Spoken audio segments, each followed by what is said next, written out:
How do you feel being the leading scorer on your senior night blowout game? It was good. It was good.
Catch all the action this season, every Friday night home game, streaming live on NCHSInkspot.com. Don't miss a shot, a rebound, or buzzer beater. Be there, and if you can't, watch it on the Inkspot.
Good evening, everybody, and welcome to Normal Community High School. It's the boys, girls doubleheader here from the north side of Normal as the Normal Community Iron and the Ironmen take on the Lions of Peoria High. Good evening, Joel Swanson, along with Pranav Bhukia and Yusuf Ahmed here from Normal Community High School tonight. We're going to be bringing you both games. We're going to start off with the girls' game first as the Lady Ironmen take on Peoria High, and then the boys' game as the Normal Community Ironmen take on the Lions as well.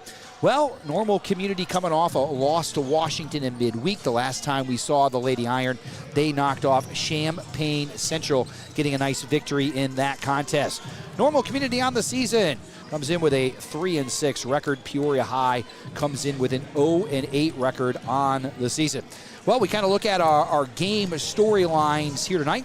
Yusuf, let's start with you. First of all, Normal Community, the home court split is real. Yusuf, kind of fill us in on what does that mean? Yeah, so there's been a little bit of inconsistency with this team, scoring-wise and everything around. But one thing that stays consistent is their ability to win at home. They're 2-0 at home so far, 0-3 away, and 1-3 neutral. When you're home, it's just a different vibe, and it just gives you a higher advantage. It certainly does, and that has worked out well for the Lady Iron so far. As we mentioned, they have yet to win an away game this season, but have done very well in their home court. We saw that against Champaign Central last time out.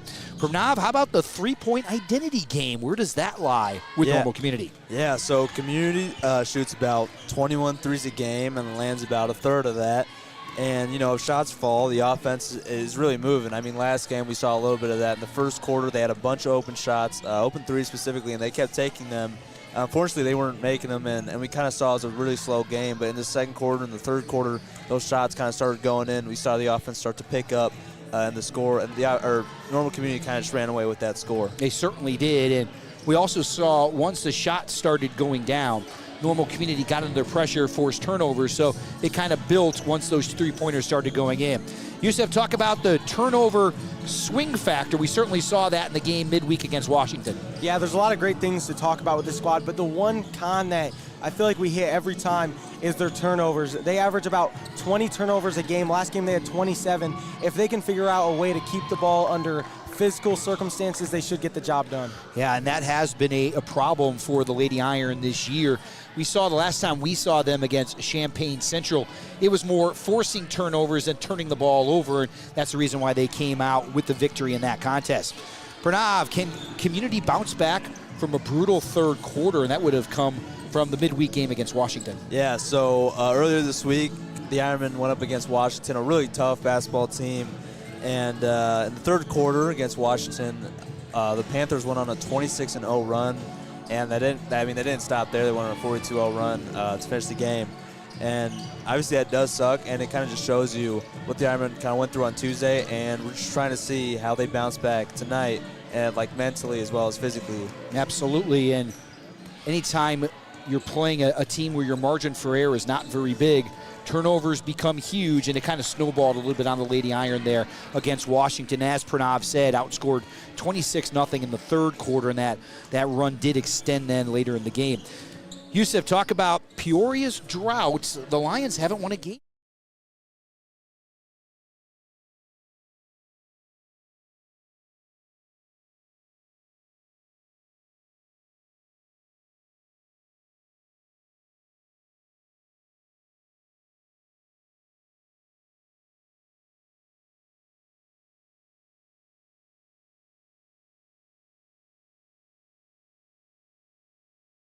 Quite a while. He's had some really good teams, but I can't think he's had a younger team than what we see on that roster. No juniors and seniors on the roster at all for Peoria High. And guys, it doesn't matter how talented your freshmen and sophomores are. It's going to be rough generally when you have no junior or senior leadership on the roster.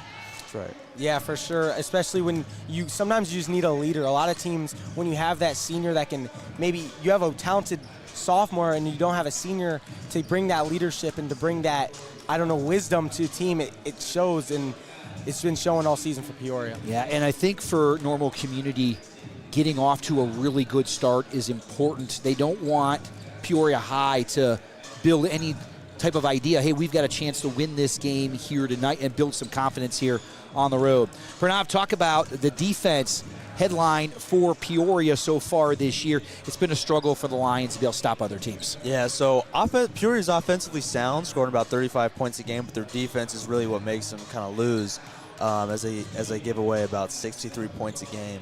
And tonight, that's not what they're going to want to do to this, like three-point shooting, Ironmen. Like, they don't want to, give up those kind of threes on the perimeter or even the buckets on the inside because, as you said, it'll just snowball and then just become a larger and larger lead. So for the Lady Iron, a team that at times has had a hard time scoring, this could be a great opportunity tonight to take advantage maybe of a young team that struggles on the defensive end. Yeah, I agree. And also a game like this, I don't want to get ahead of myself, but it could also improve some of the confidence of some of the Ironman players. Yeah, absolutely. And there's a lot of season left to be played. Player spotlight, Yusuf. Let's talk about Taylor Williams. We saw Miss Williams just have an outstanding game against Champaign Central. Talk about her game a little bit and how important she is to the Lady Iron. Yeah, she's super important for Lady Iron. You got to keep your eye on Taylor Williams. She leads the team in points per game with about 8, and she also leads the team on field goals, 3-point field goals made, with 2 a game. She is a real X factor from beyond the perimeter, and if she can get going, then this offense looks unstoppable at times. Yeah, it certainly does, and she got it going against Champaign Central in the second quarter. Not only can Taylor shoot the ball, she can shoot it from distance as well. Hey, let's go down to some of the matchups that we're going to be watching tonight. Let's take a look at matchup number 1. Community three-point volume versus the Peoria defense. Pranav, do you want to take a second there to talk about that a little bit as we kind of look at normal community behind that three-point line versus a defense that has struggled a little bit for Peoria? Yeah, so, just looking at the Ironman starting lineup right here, they have a couple of short athletes, and that's why, their three-point shot really matters because when you're short, you can't really get inside and score in the paint as well. But when you take advantage of those threes and you capitalize on them, you can really do a lot of damage. And as I said before, the Ironmen shoot about 21 threes a game, and, they score about 30% of those threes go in, which is a pretty good percentage. So as long as they keep doing that and kind of finding holes in Peoria's defense, the Ironmen are going to look really good tonight. Yes, they certainly will. And Yusuf, talk about that second matchup there, the turnover battle, which when it seems like it goes normal community ways, they win, and when it doesn't, they many times end up on the bottom end of the score. Yeah, for sure. You have athletes like Zoe Wild. You have the shooters, like we said, like Taylor Williams. You have all these good factors, and when you get the ball in your hands and you can't keep it for a whole possession, it gets rough, and especially when that's a self-inflicted wound, when you're doing it too often and you're taking away the ability to score, not from missing shots, but getting the ball taken away before you even have the chance to take a shot. That's a big thing that they got to focus on. And like we said, we don't need a perfect night, but community just needs a little bit of a cleaner one. Yep, a clean night would be wonderful. Let's look at matchup number 3. Taylor Williams, the three-point shooter, versus Peoria's primary defender. Pranav, maybe talk about what that matchup's going to look like here this evening. Yeah, so, Taylor Williams is the Ironman's top scorer and also their top perimeter threat as well. Her three-point shot is really nice. And so I think what the game plan here tonight is they're going to have Taylor Williams really stretch the floor and really kind of try and just have a run across or run all over the court, get multiple spots. And that'll kind of just open up the defense for some of her teammates to be able to receive the ball and score. Yeah, we know how important it is to be able to stretch the floor, open up driving angles, open up cutting angles as well, and Taylor certainly can do that. Yusuf, let's look at the last matchup there. Defensive rebounding for the Lady Iron and ending possessions with a defensive board ready to take the ball the other way. Yeah, normal community, they get about 20 defensive rebounds a game. We saw against Champaign Central how good they can really be when you get those defensive rebounds. Schlib was getting those defensive rebounds and dominating the paint all night. So when you're getting those defensive rebounds and you're taking away the ability for a team to score after they've already had that chance and you can get the ball up the court, it really helps the team and it really gets the momentum going. A big one in the Big 12 tonight. The Lady Iron come in 1-1 in the Big 12 on the season. Peoria High comes in 0-2 on the season in the Big 12. 0-3 for Peoria High. Trying not to make it 0-4 here this evening. We're going to turn things over now to the public address announcer for the Lady Iron, Mr. Jason Drengwitz.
Now for your Normal Community Ironmen, starting at 4, this is from sophomore, number 4, Jocelyn Hill.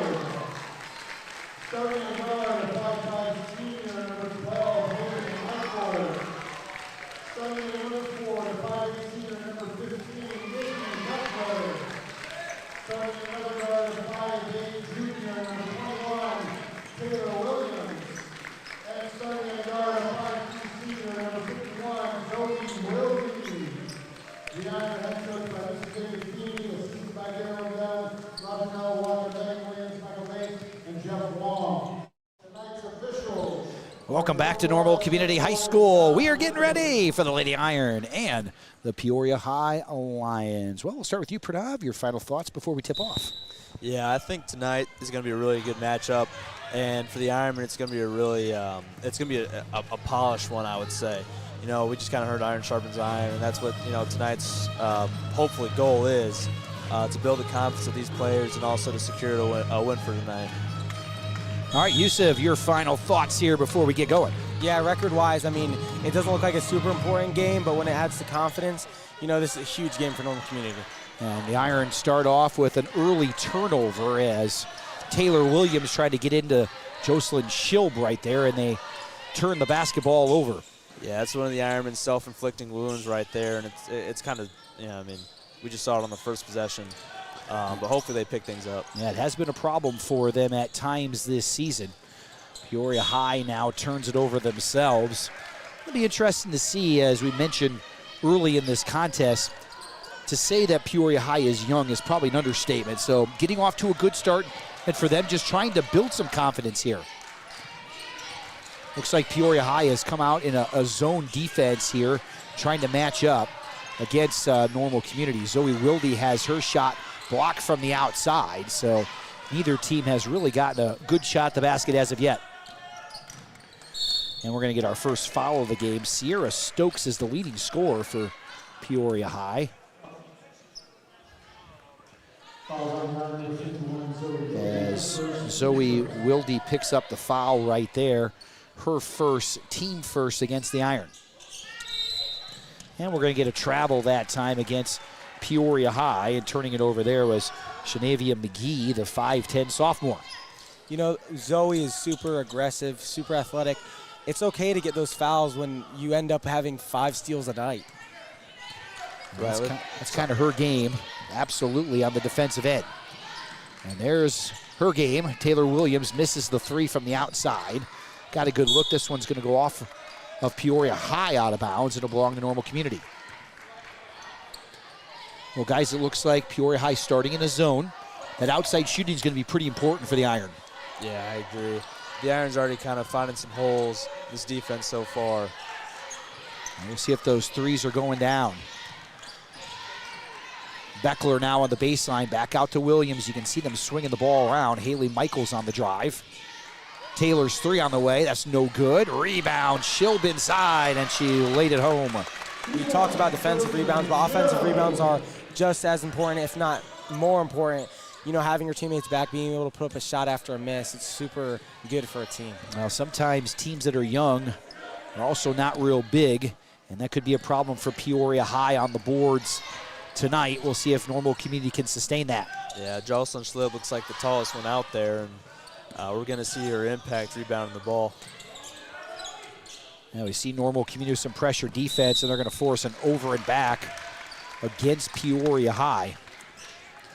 If you look at just the overall program for Peoria High, JV, almost all freshmen, varsity, almost all sophomores with a few freshmen mixed in.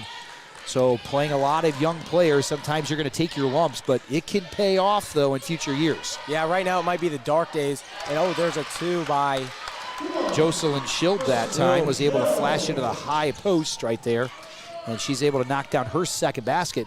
Could be a big night for her. Peoria High does not have a lot of size in there, and she could find herself dominating in the paint. Yeah, but like I was saying, I mean, it might be the dark times when you have a young team like this, but the investment pays off usually in the future. You got a bunch of senior heavy, and it'll look good later on. Yeah, and also sometimes a senior heavy team that has a ton of experience as well. Taylor Williams now pulls up for a nice little 15-footer, doesn't go down. There's Jocelyn again. She's got another bucket. She's got 6 points in the quarter, and Michi Edwards will take an early timeout. And that might be something we see a lot of actually in the first half. When you have a young team, you try to keep them in the game as long as possible. You use timeouts to stop momentum. We might see Coach Edwards burn a number of timeouts here in the first half. Yeah, it's kind of weird to see, especially when how like normal community plays. They don't burn a lot of timeouts, but with young teams, like you said, they got to use the timeouts because they don't have an extinguisher in a way to just take out momentum. You got to use those timeouts to create artificial stoppage of momentum. Yeah, so Pranav, what does normal community have to do to keep this momentum going here at this point of the game? I mean, I think just keep getting those rebounds. I mean, right now the Iron have 6 points, and they're all from Jocelyn Schild's rebound, just putting it back up. So I think as long as they just keep, I mean, honestly, I wouldn't even be opposed to just feeding her in the paint and just letting her kind of just go up with it every time. Yeah, we'll see if that is the strategy here for normal community. You can also see the strategy now is to really pressure the basketball as Taylor Williams forces a jump ball. Possession arrow does belong to Peoria High, but it looks like pressure defense is going to be part of the game here this evening. Yeah, for sure. And as Peoria is running a zone defense, I mean, I feel like normal community has a number of ways they could score. They could look to the outside, which they've been doing a little bit. They also have Lily Witzig on the bench, who's a really good shooter. Or you can go in the paint and just dominate like Shilb just did with a defensive rebound. Now Taylor Williams gets an open three. That one is around and in for Taylor Williams. That was a really nice shot from Taylor Williams right there. It was pretty far out, I'd say. It's kind of a little bit beyond the three-point line, which honestly, it's a good shot or it's a good shot to go in for her. As Cheyenne Morris picks up the foul for Peoria High, and they say that's a shooter's roll when it hits the rim a couple times, but with Taylor's shot, it purely is a shooter's roll. She gets that great backspin on the ball, just rolls nicely up on the rim. Yeah, and before we're talking about it, she leads the team in points and she leads the team in field goals made, 3-point field goals made, as she goes for another one, and it goes in. Her shot is nice. Yeah, it is a pure-looking shot, that is for sure. Coach Edwards will take another timeout, and as I mentioned, not surprising. You just try to keep your team in the game as long as you possibly can, maybe when you're facing some odds that are not in your favor. Yeah. And we can see Peoria's defense kind of, I mean, their defense kind of giving up points already, but I can't blame them because Taylor Williams' three-point shot is really nice. Yeah, it is a great-looking form on it, no doubt about it. And when it comes off her hand, you can see the backspin, the rotation on it, and boy, it looks really good coming off the hand. For Peoria High, when she's shooting the ball that well, it obviously extends your zone and it opens up the inside where Jocelyn Schild so far has dominated the game. So it's kind of been pick your poison a little bit for Peoria High here in the first quarter. For sure. When you have Jocelyn with 6, then you have Taylor Williams with 6, it's just showing like they can be dominant on both sides of the ball, or both inside out. Inside outside. Yep, there exactly you go. Right. Yep. Yeah, that inside out game really working to perfection, and now we see normal community going to put some pressure here on Peoria High. Yeah, we would talk about the Ironmen a lot offensively, but defensively, they've held the Lions to nothing, which is really impressive. Yeah, Peoria High has yet to dent the scoreboard here now in the first 4 minutes of the contest. Down the lane, turning it over that time was Sierra Stokes. Here comes normal community back the other way. Pressure from Peoria High in the backcourt. And a pass a little bit errant that time by Taylor Williams. She throws the ball out of bounds, and now the Iron go to the bench here. Ashlyn Wellborn checks into the lineup for normal community. Annie Oliver in there as well for the Lady Iron, and Lily Witzig. We talked about her scoring off the bench. She comes in. Yeah, she can be just as on fire from beyond the arc as Taylor Williams is. These guys are both very well at their game, and they know how to play. Yeah, Lily Witzig, she shoots about 6 threes a game, so we're hopefully going to see a couple of shots beyond the perimeter for her. Now Peoria High now looking to find the scoreboard for the first time. Well, that looked like a foul there, but no call by the official. Ball will be turned over to Normal Community. Must have just lost her footing as she went down the lane. Yeah, that's been Peoria's weakness for the whole season so far. They only have 276 points for, but they have 500 points allowed. They force another turnover right there. Kamaya Richardson into the front court now, and the Lions will set things up. Stokes is just a sophomore. Little backup three doesn't go down, and Haley Michaels has the rebound. Sprint out ahead. Wellborn with the right hand, and she'll roll it home. That was a nice pass. That was a really nice pass from Michaels right there. Ashlyn Wellborn extends the lead for the Lady Iron to 14-0. Under 3 minutes to go here in the first quarter. It's been all Normal Community here so far tonight. Peoria High trying to dent the scoreboard. They can't. Rebound inside by the Lions. Covered up pretty nicely by Normal Community. Now we're going to get a foul against the Iron. And, you know, Joel, when you're playing down, you start to see these three-point attempts get higher and higher, especially when you're down 14. I mean, in these young teams as well, like you said, the size, they don't have it, so they got to rely on beyond the perimeter. It's just going to be a shot you see a lot from Peoria tonight. Yeah, that shot certainly hasn't been there so far for the Lions. We'll see if they can get things going here as the night goes along. There's a long baseball pass into the backcourt there. Haley Michaels on the defense. And a little kick out, 15-footer on the way. Way too strong that time for McGee. Picked out of there by the Iron. Michaels now in the front court. Over to Wellborn, they'll set the offense. Lily Witzik, three on the way. That's no good. Rebound tipped around out of bounds. It'll belong to Peoria High. Really got a good look at that one, but a little far off to the right. And we'll wonder if they're going to say that one got tipped possibly. I think so. The officials having a conversation there. Well, they're saying it's Normal Community basketball. We've been talking about a young Peoria team. That's actually, they're going to say it didn't get tipped, so it will be Peoria High basketball. Right. So the shot must have been an errant shot that time, and so it'll belong to the Lions. And Normal Community's had good full court pressure the entire night. Peoria High able to break it that time. Three on the way, good, straight down the well, that time for Sierra Stokes. And the Lions are on the board at 14-3. Normal Community trying to answer the other way, and that one goes down. Three-pointer that time. That's Avery Wood. The sophomore knocks one home, her first varsity action, and she comes in and knocks down a three-pointer. Yeah, I think that was her first varsity shot ever. That was definitely her first varsity shot right there. That's pretty impressive. Nicely done for Avery. 17-3 our score. Peoria High back the other way. Three ball short by Artis. Out of bounds. It will belong to the Lady Iron.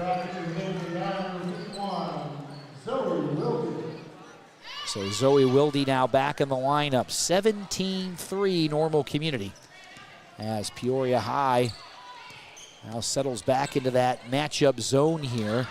And here's another three-pointer on the way. That's no good that time. Picked out of there as Wood took another shot. Rebounded on the backside by Ashlyn Wellborn.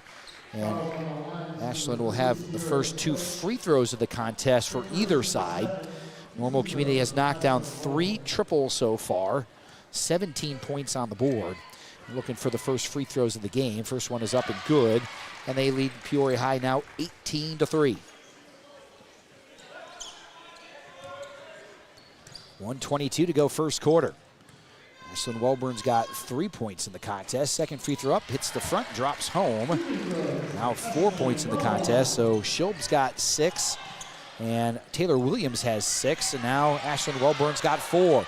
Zoe Wilde, 3 on the way is good. Zoe Wilde averaging 5 points per game. She knocks down the three-pointer.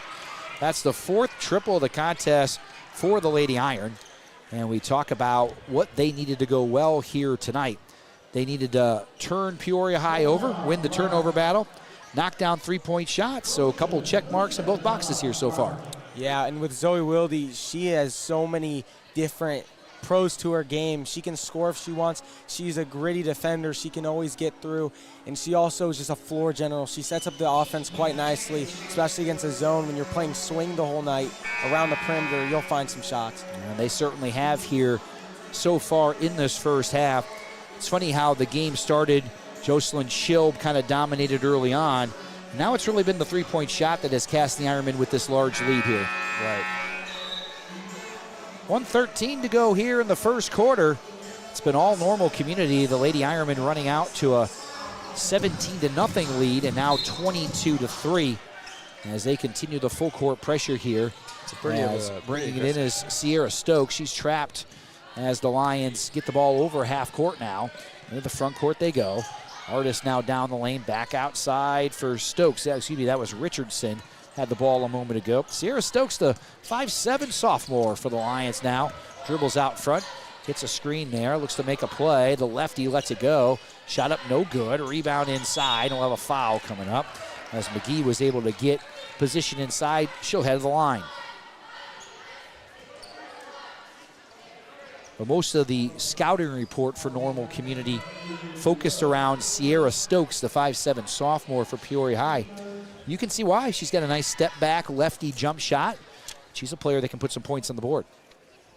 Yeah, I mean, matter of fact, the Lions points, she has the only Lions points so far tonight. Yeah, she knocked in a three-pointer about 2 minutes ago on game clock action, as the first free throw by McGee is no good. Second one also no good. Picked out of there by Wellborn. Ashlyn Wellborn now in the front court over to Wilde. Yeah, the Lions may not have a big offensive presence on the scoreboard tonight. They're still playing with a lot of heart, and they're playing with a lot of hustle, and that's just something you have to respect. Wilde Witzik now baseline. Little 10-footer is no good. Rebound tipped around, and we will have a foul coming up. I do believe this is going to be against Peoria High. And a pushing foul that time called against the Lions. It's going to be against Cheyenne Morris. You look at this Peoria offense and this Peoria defense, I don't think they're playing bad defensively. I just don't think they have enough points offensively, and they're not making what they can with their shots they're attempting, as you see Zoe Wilde get physical for that ball. Yeah, my apologies. That last foul was against Normal Community that time, as I do believe Annie Oliver picked up the foul for the Lady Iron. Normal Community now with the ball, under 20 seconds to go here in the quarter. All NCHS here so far tonight. They lead 22-3. Wilde now with left-hand dribble. Guarded by Stokes. Now is 6 on the clock. Wilde is trapped. Gives it off to Wellborn with 3. Ashton on the baseline. Puts a shot up. No good. Off somebody's foot in there, and that'll be the end of the quarter. 1 quarter down from Normal Community High School tonight. Our score, the Lady Iron 22. Peoria High 3.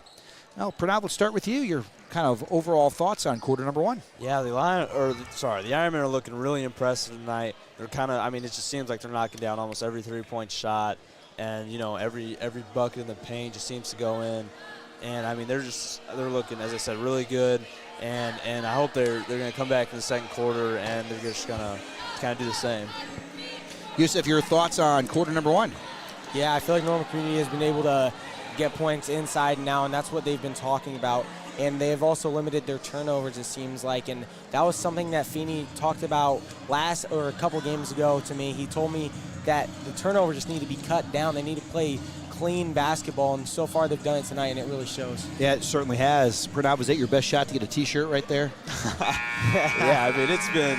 I thought you were front row. I thought for sure. Right, my whole time in Normal Community in all 4 years, that was the best shot I had. Well, we'll see what happens with the boys' game. Maybe there'll be a T-shirt coming your way. So you certainly earn it. 4 years you put into this thing. Should be time to get you a T-shirt. All Normal Community in the first quarter, 22-3. They lead Peoria High. And maybe for a moment, let's just talk about maybe what Peoria High needs to do a little bit better here in the second quarter, maybe to try to make it a game here. Right now, Peoria High defensively, although the scoreboard might say a different story, they seem to be playing with a lot of heart, and they're playing really aggressively. It's just kind of the shots keep going in. But I think offensively, Peoria High just kind of needs to relax, slow down, set their shots up right, and hopefully they'll start going in. A tie up here. It's going to belong to Normal Community. We saw Peoria High try to get an open shot there for Naraya Avant. The 5'6" sophomore was coming off a number of screens on the baseline. Open three, hit the front of the rim. And now we see Peoria High again being aggressive as Haley Michaels will take it over. She might have just gotten it over in time. Peoria High now has switched into a man-to-man defense here, getting out of that zone. And Normal Community kind of shot him out of that zone in that first quarter. Inside, Jocelyn Schilb down the lane. Got it up on the glass, just wouldn't go down. But that was a nice screen inside that was able to shed the defender. And Schilb will find herself at the line. Mariah Avant picked up the foul there for Peoria High, their first foul of the quarter. Normal Community looks to extend their lead, and Schilb's free throw is up and good. Jocelyn Schilb's got 7 points already here in the contest for Normal Community. Schilb comes in averaging just 3.5 points per game, and she's already more than doubled up her scoring average here in the first half. So Avery Wood now will head to the bench. She knocked in a three-pointer in that first quarter, so she did a nice job off the bench. Stokes now in the front court on the drive inside, trying to split a couple defenders right there was Artis, the 5'8" sophomore. She hit the deck right there. The ball will belong to Peoria High. Lions will trigger it in here, trailing by 21 in the second quarter. Baseline drive now. Kick out to the perimeter. Ball handled that time by Avant. Now out to Stokes on the drive. Sierra Stokes is going to head to the line. She'll shoot two. Sierra still has the only points for the Lions tonight. You know, I agree with the take that Pranav had earlier. It's not the defense of Peoria that's killing them. I think it's their offense. I mean, they're playing aggressive and these shots are going up, but they're not going in. Yeah, they've had a hard time putting shots in so far. First free throw up, and it is no good. And usually for most teams, you try to get something going inside, maybe try to get something in the fast break transition game. That just hasn't happened for Peoria High, so it's pretty much been all jump shots for the Lions, and they haven't gone in so far. Stokes missed both free throws. Peoria High now 0 for 4 from the free throw line tonight. Haley Michaels now in the front court. As Normal Community will set the offense. Inside the ball goes. Ella Michaelak couldn't score down there, and they kick it back out now to Michaels. Now to Schilb. Jocelyn shot up and in. She's on double digits now for Normal Community. She's got 10 points. It's 26-3 in favor of the Lady Iron. Now Peoria High now. Stokes has handled the ball for the most part. You can tell she's going to be a really good player. She's just a sophomore. Whereas the rest of the Lions kind of following suit. Going to kind of run a three-player weave out front here, trying to get somebody to turn the corner. Step back, Stokes, three, banked it in. I just about called bank there for just a second. That's what it was looking like. But down it goes, and it's a three-pointer for Peoria High. The Iron turn it over. Artis with a three. Oh, that one skims off the rim out of bounds, and Taylor Williams can't quite handle the rebound. So almost a run here for Peoria High, as they've played better in the last couple minutes. Here's another three on the way. That's no good. Rebound tipped around, and Taylor Williams has it. That three that time was put up by Avant. Comes Normal Community. Michaels back the other way. Oh, wait, actually, that was Ava Turner, and she's going to be called for a travel. Caught the ball that time in the corner, tried to turn the corner, and turned it over. You know, this is kind of what the Lions need right now, a little bit of a run and a couple of defensive stops, and that's what they're getting right now. Yeah, down by 20 right now, and see if they can, and a foul coming up there on Ava Turner for Normal Community.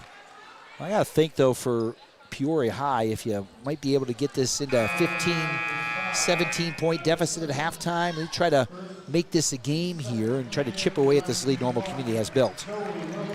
Yeah, slowly but surely, it's what they're trying to do, putting up a bunch of three-point shots, and I think that is the most efficient way to wipe away this drought that they've been in. Well, you can see what the Lady Iron think about Sierra Stokes, as Naraya Avant turns it over, but you can see 2 players on Sierra Stokes. And she has done most of the ball handling for Peoria High tonight.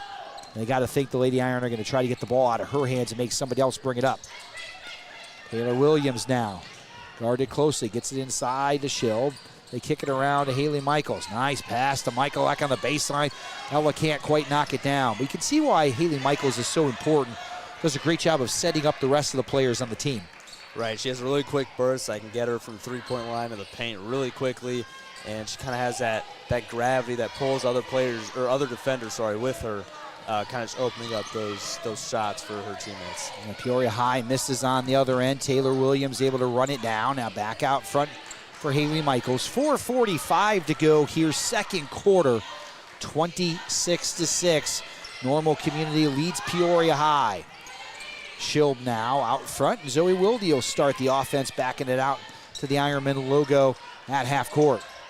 Normal Community being patient now. It was 22-3 Iron at the end of the first quarter. Now we get a jump ball, and possession will go over to Peoria High. Well, sometimes when you jump out to a big lead, teams have a tendency to relax a little bit, and I think that's kind of maybe what's happened to Normal Community a little bit here in the second quarter. Yeah, I see that too. That's what I was going to say a second ago. I mean, and Sierra Stokes is going to be called for a travel. But I think that the coaching staff for Normal Community has figured if they can get it out of Sierra Stokes' hands, make somebody else bring the ball up, they're going to be in better shape. You know, when you look at this record of the Lady Iron team and you look at the points allowed, all those stuff like that, you may have some doubts out from the outside looking in. But as someone who's watched Normal Community basketball, Feeney always does a good job. I feel like it just takes time, and with confidence and a little bit of points and wins, especially this one under their belt, they should look pretty good later on. Down low, Beckler inside, and there's Haley Michaels again with an assist. Now, Haley hasn't scored yet in this game, but she's had a big part of it. She comes in averaging 4 assists per contest, and now Peoria High turns it over against the full court pressure. It's been a better quarter for Peoria High, no doubt about that, as Normal Community has outscored them 6-3 after the 22-3 blitz by the Lady Iron in that first period.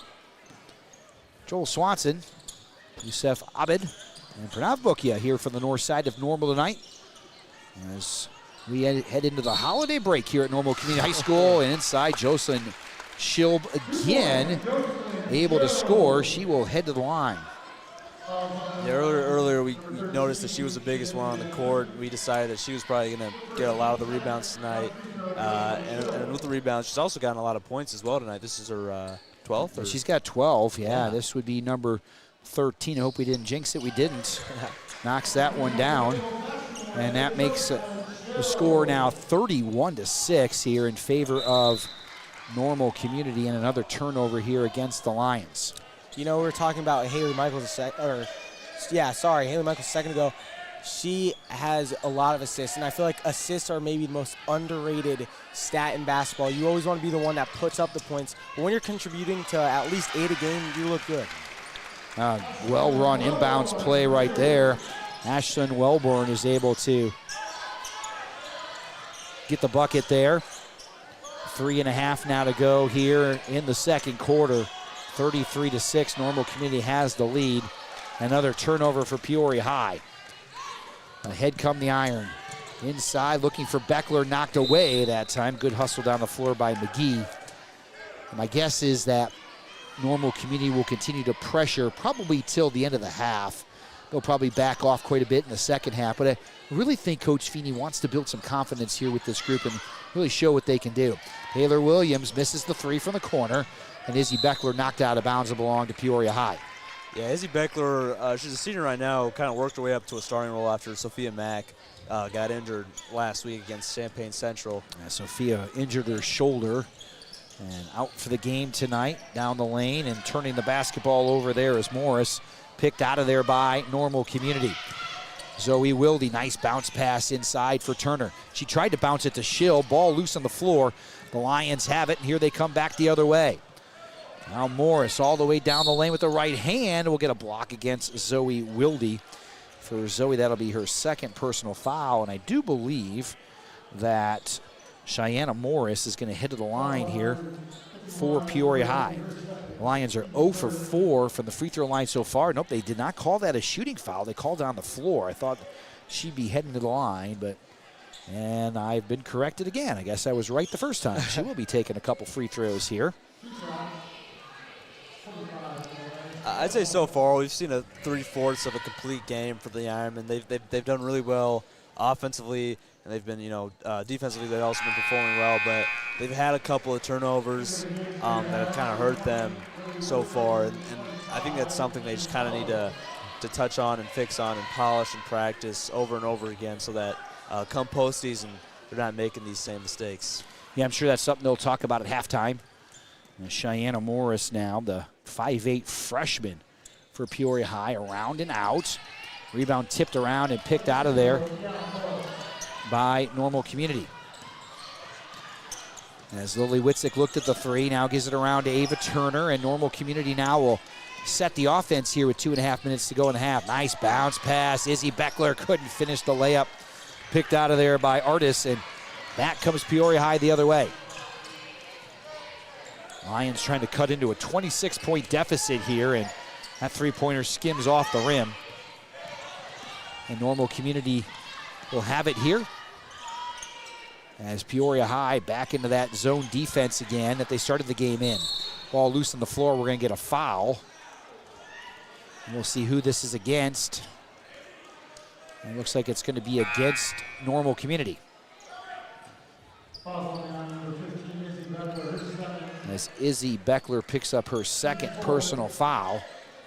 14th foul against the Lady Iron here in the half. So next one will put Peoria High at the free throw line, and Peoria High turns it over as Leilani Artis, the 5'8 sophomore, couldn't quite handle the inbounds pass. That felt like a little deja vu because it was just a couple of possessions ago. The Lions kind of made that same mistake, overshot her teammate and just went out of bounds. Lily Witzik now, three on the way. That's on the well. Lily knocks in her first basket of the contest. That was a really nice no-look pass from Zoe Wilde to Lily Witzik. And now a turnover by Peoria High. I think that was knocked out by the Lady Iron, so the Lions will retain possession. 1:53 to go here in the second period. 36-7 in favor of Normal Community, and it did go off Peoria High. I should start officiating this game. I'm usually right the first time. As Stokes steals it inside, and we will get a foul here against Normal Community. Kind of talk about officiating, Joel. It's way harder than you think. As a Little League baseball umpire myself, it's it gets pretty rough at times. That's good to know, Pranav. That the officiating is a difficult job, and especially Little League umpiring. Oh, maybe we could talk about some Little League umpiring stories in the second half. So yeah. I've got a ton of. I bet you do. Yep. You think it'd be pretty relaxed with a bunch of 7-year-olds playing some baseball, but those parents, man. First free throw up and no good that time, as Leilani Artis, she has not scored. So far, the scoring, Sierra Stokes has 6 for Peoria High, and Cheyenne Morris, the 5'8 freshman, has the lone other point. Free throw up, that is no good as well. And the Lions have struggled from the free throw line, 1 for 8 for Peoria High from the free throw line. Got a foul here against Peoria High, so with 1:49 to go here in the quarter, 36-7. The Lady Iron have run off a big lead here in this contest. There's a nice job breaking the press. Zoe Wilde in the front court. And she throws it to Michaels, back over to Wilde, and they'll start the offense. Wilde now down the lane, gets inside, dumps it off, and laying that home is Izzy Beckler. Oh, excuse me, that's Annie Oliver. It's a really nice just kind of pick and roll right there, getting in the paint and just kind of getting that open layup. Sierra Stokes missed another step back three-point shot, and the lead has ballooned to over 30 here now. Ava Turner on the drive all the way over to Lily Witzik. Inside the ball goes. Annie Oliver kicks it out. Turner, three. Ashton Wellborn for three. Wellborn knocks down the triple. She's got 9 points in the contest. It's 41-7. in favor of Normal Community, and looks like we got a foul here. That's going to be on Avery Wood, and it is. When you look at Normal Community compared to Peoria, what they have is depth. And one person off the bench that's notable is Lily Witzig. Coach Feeney told us that Lily can shoot really well, and it's real, and we've seen it so far in the game. She had a big three a second ago. But one thing that Witzig wants to see is maybe a little bit more ball handling under pressure and maybe more defense. So the first free throw, no good by Sierra Stokes. Sierra's got a couple three-pointers in this game and has missed all 4 free throws. Boy, Peoria High 1 for 10 from the free throw line here in the first half. Avery Wood now in the front court, gives it over to Zoe Wilde, kicks it out. Lily Witzig, 3 on the way, that's no good. Rebound kicked around, Sierra Stokes has it. Pitch ahead, inside. Looked like she got away with a travel that time, but no call. Shot up no good by Avant. Witzig now on the rebound. 30 seconds to go here in the second quarter. Wilde down the lane, just about turned it over. Back out front for Avery Wood. Nice job by Avery, slowing things down and getting Normal Community in their offense. 34-point lead for the Lady Iron. 15 seconds on the clock here in the first half. Wilde's got a count. I'm not sure if she knows it. Back door now. Wellborn inside, and she puts it in. Boy, that bounce pass was right on the money from Zoe Wilde. And Ashlyn Wellborn's had a nice first half. She's got 11 points. Jocelyn Shilb's got 13 for Normal Community. And speaking of Jocelyn Shilb, she's back in the contest. That's 43-7 in favor of the Lady Iron. That's a good pass and good finish right there, but it was also a really good reaction by the bench. I saw all of them kind of stand up and cheer for her team, which is always kind of what you want to see. As the free throw up and no good that time by Ashlyn Wellborn. 5 seconds on the clock here. Stokes with 3, now with 2, back up with 1 on the clock, and she knocks it home. Nice looking step back by Sierra Stokes. Right there, wow. Yeah. Even though the Lions only have 10 points on the board, that might have been the nicest move we saw in the entire first half. That was really nice. The problem for Peoria High is Sierra Stokes has 9 and the rest of the team has 1. That's been the scoring for Peoria High so far. That's going to take us to the break here. The Lady Iron lead at 43-10. Pranav, let's start with you. Your thoughts on half number 1? Yeah, I mean, the Iron right now, I'd say about 9/10 of a complete game. It's just that turnovers. It's just that kind of small, like, little thing that you kind of really have to take care of before it becomes a really big deal. Obviously, tonight it's been, not a problem for them. But, as I said, as you go later into the season, play more important games where you have a little margin of error, those turnovers can become huge problems. Yeah, and they've had a bunch of them in the first half. It hasn't hurt them at all, but as you mentioned, Pranav, as the teams in the competition get stiffer, that could be an issue. Yusuf, your thoughts on half number 1? Yeah, I think what Normal Community has been doing really well is following kind of the outline that Feeney set. Feeney was talking about shooting from Witzig. He got a 3. He was talking about how Zoe Wilde needs to drive and have an escape plan in case something doesn't go well, and we've seen her just kick it out a little bit. Feeney also talks about turnovers. They've been limiting it, and finally Feeney also talked about feeding the post, and it's been going really well so far for the whole game for Normal Community. Yeah, it certainly has. All Normal Community here in half number 1. We're going to step aside for a quick break. When we come back, we'll bring you the second half. We'll bring you also the individual scoring totals for half number 1. Before we hit halftime, though, we just need to do a quick shout out to the guy who makes it all happen here, Mr. Brad Bovenkirk. Mr. Bovenkirk handles all of the equipment here, cameras, switchers, everything that happens. Mr. Bovenkirk even typed out all the notes for you two gentlemen as well. That's so right. Why don't you guys just get a chance here to talk about Mr. Bovenkirk for just a second. Yeah, Mr. Bovenkirk, he's my journalism teacher. He's one of my favorite teachers, actually. Just the things he does, the time and the effort that he puts in for all of his students, and especially all of us here at the Inkspot, it's really just awesome for him to do. And one thing you kind of missed out on was all the hype videos that Bovenkirk takes care of. He does a really good job on those, and I'm really glad that he takes his time to do those. What do you think about a Mr. Bovenkirk hype video? That would go well. So we could run that in the beginning of every English 1 class. So yes, right away as he comes through the door on day 1. That would be an awesome idea. I used to talk about Mr. Bovenkirk for just a second. Mr. Bovenkirk, I mean, his personality is one of a kind. I've had him for 2 years so far. And also, like you said, he types out all these notes. I feel like a lot of the times, I mean, I couldn't do it without him. There are times I space out, and I just look down, and Mr. Bovenkirk's pointing at something for me, saying it works out every time. So I really appreciate Mr. Bovenkirk. Absolutely. He's the guy that makes this all happen. We're going to step aside for a quick break. 43-10, the Lady Iron have the lead. You are watching Lady Iron basketball on the Inkspot.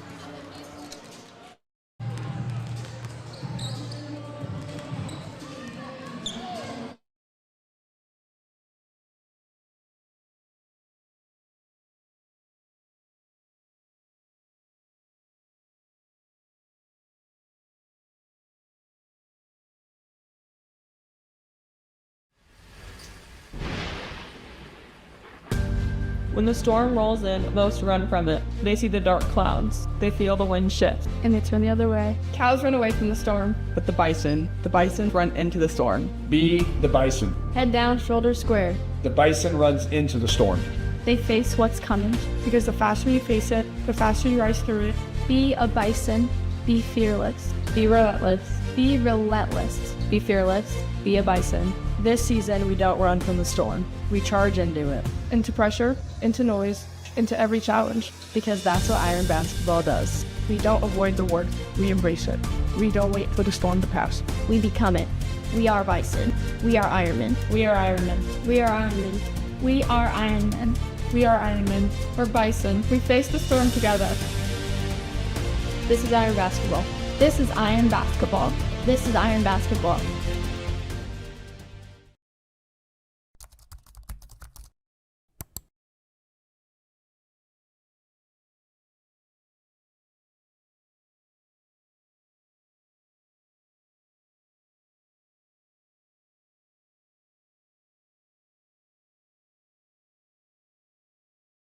How do you feel being the leading scorer on your senior night blowout game?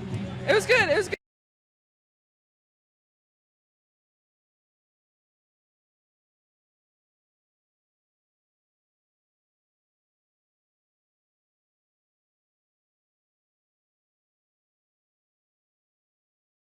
My co-host Brady Phelps, and also Normal Community Ironman football head coach Mr. Jason Dran.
tiebreaker at half for a 43-10 lead.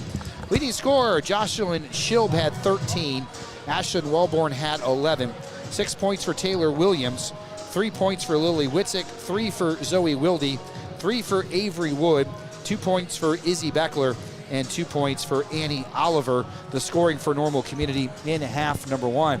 So we are getting ready for the second half here from Normal Community tonight. Pranav, let's start with you. What are you looking for in the second half? Yeah, actually, I just want to start off with, so me and Yusuf kind of went and talked with Coach Feeney during the halftime break. So, Yusuf, what do we ask Coach Feeney? Yeah, so I asked Coach Feeney about the bench. I saw that they were very active, even when they're not in. And Coach Feeney talked about they're saying that they have in practice. When you're out, you're in. It doesn't matter if you're on the court physically, but you should always be there with your energy, and you should always be having your teammates back no matter the score. Yeah, and I talked to Coach Feeney about their turnover issue. He said that one thing that he's just trying to have his players focus on tonight is catching the ball with their head up. He said usually, tonight, their players have been catching it with the head down, and that kind of leads for someone to kind of get in there and swipe it away. So one thing he said that he's looking for is just catching the ball with their heads up. And kind of the saying, head on a swivel. He wants his players to be looking around to make sure that no defenders right there and closing in. Sure, some things that to work on in the second half. And any thoughts from Coach Feeney on what he thought the team did really well in half number 1? Yeah, so one thing he said that was really well is, well, first about the bench, right? His bench being really active and being really involved in the game.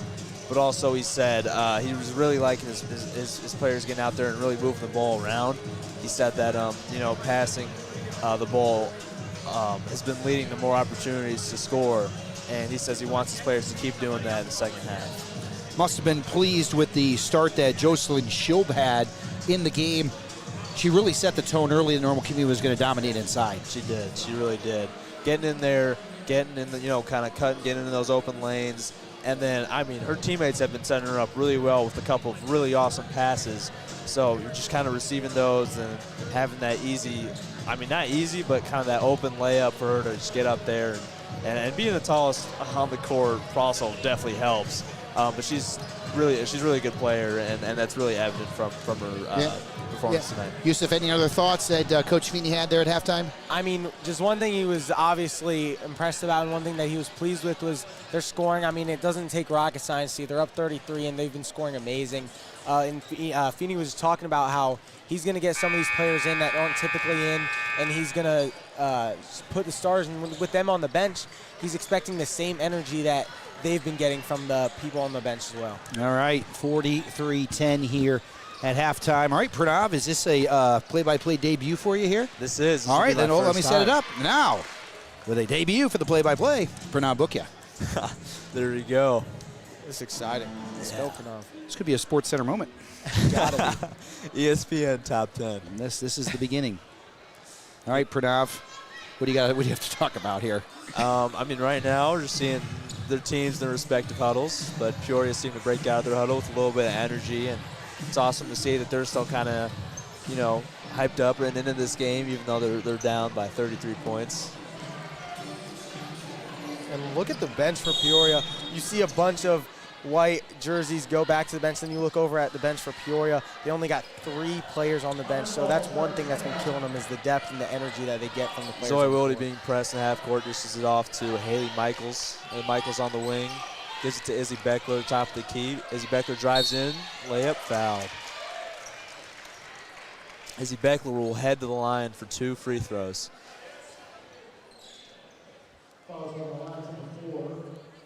Sorry, Yusuf. I didn't mean to interrupt you there. No. You're all good. Izzy Beckler scored 2 points in the first half. Her free throw, good. Making that 3 points. 2 points in the first half, 1 point in the second half, 3 points overall.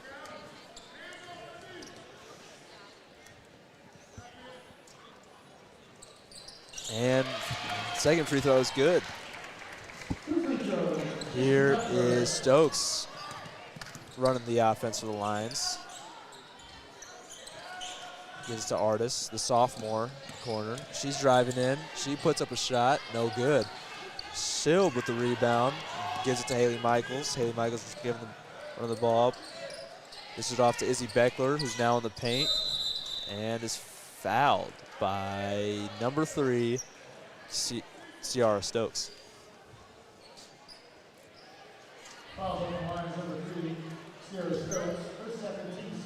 Hey, Michaels inbounds it to Jocelyn Schlib, but turns the ball over, and now here's Stokes for the Lions. Stokes dishes off to Richardson in the corner, who's holding it right now, drives into the paint baseline, and Taylor Williams comes up with the ball, stealing it away. Now she's bringing the ball up for the Ironmen. She passes it. Taylor Michaels in the corner, long pass. Shield with the shot up.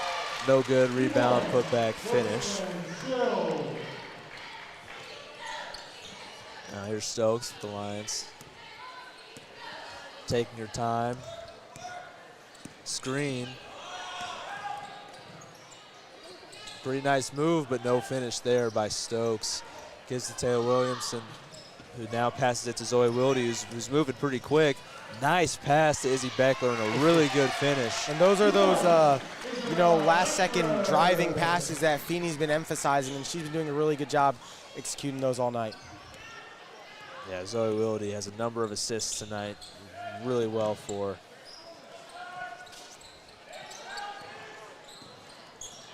Taylor Williams swipes it away, and it's a fast break opportunity for Zoe Wilde, who puts up a pretty easy layup. I mean, there wasn't anyone on her side of the court. And here's the Lions with the timeout, killing that Ironman momentum. Yeah, Normal Community out to an 8-0 run here in the third quarter. Now let's have a little word from our sponsors here tonight. Green Gables is back and better than ever at Lake Bloomington, serving up world-famous smash burgers cooked to order from 11 to 9 every day of the week. Family-friendly atmosphere, legendary flavor. For more info, visit greengablesgrill.com. For over 125 years, student journalism has offered a voice to the students of Normal Community High School. Although a lot has changed since the Inkspot's mission to support free and responsible scholastic journalism has remained the same. Consider supporting the Inkspot's effort to create exceptional journalism by making a donation to our award-winning publication. A link to donate is located on each and every one of our articles on nchsinkspot.com. I'd like to thank Green Gables, our sponsor here, 25-26 athletic season here at Normal Community High School, starting football season. Now as we move into the basketball season and beyond here at NCHS. You know, Mr. Swanson, you've been doing this way longer than us. I've only had this my second doubleheader, but after I get really hungry, how good would a Green Gables be right now? Green Gables, it would be worth making the drive all the way out to Lake Bloomington. I make the drive sometimes, too. Absolutely. Stokes right now, top of the key, driving to the paint, puts it up, no good. Ball bounces off Shield, and that'll be Lion ball. Yeah, nice job by Jocelyn right there, just getting those arms straight up in the air. Not picking up a foul on that situation. Yeah, we're seeing some substitutions. Ava Turner for Haley Michaels and Lily Witzig for Taylor Williams. Yeah, Stokes with the ball on the wing, steps back, hesitates. Zoe Woody playing really good defense. Pass to the corner, now pass to the wing, and that's a no good three-point shot for her. But here's number 5, who also puts up another shot and misses. Now Wilde with the ball. She's moving pretty quick, and she looks like she's a pretty open layup, but misses the shot. Now Stokes again with the ball. Passes it to number 5 in the wing, but she misses. And foul on Jocelyn Schild. 13 there, Shenavia McGee, the 5'10 sophomore, got in for a nice offensive rebound. She's going to head to the line. Peoria High is just 1 for 10 from the free throw line in the first half. There is McGee with her first free throw of the night. First point of the second half for Peoria High.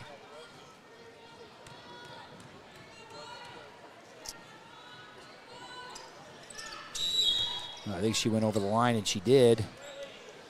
A lane violation that time. She should have trusted it was going in. I think she kind of thought it wasn't going to go in that time. It was going to go in and try to rebound and stepped over the line before the ball hit the rim. This is Beckler inbounding the ball. Gives it to Lily Witzig. He passes it to Zoe Wilde, kind of a point guard for the Ironmen. Ava Turner on the wing now. Drive. Oh, but traveled.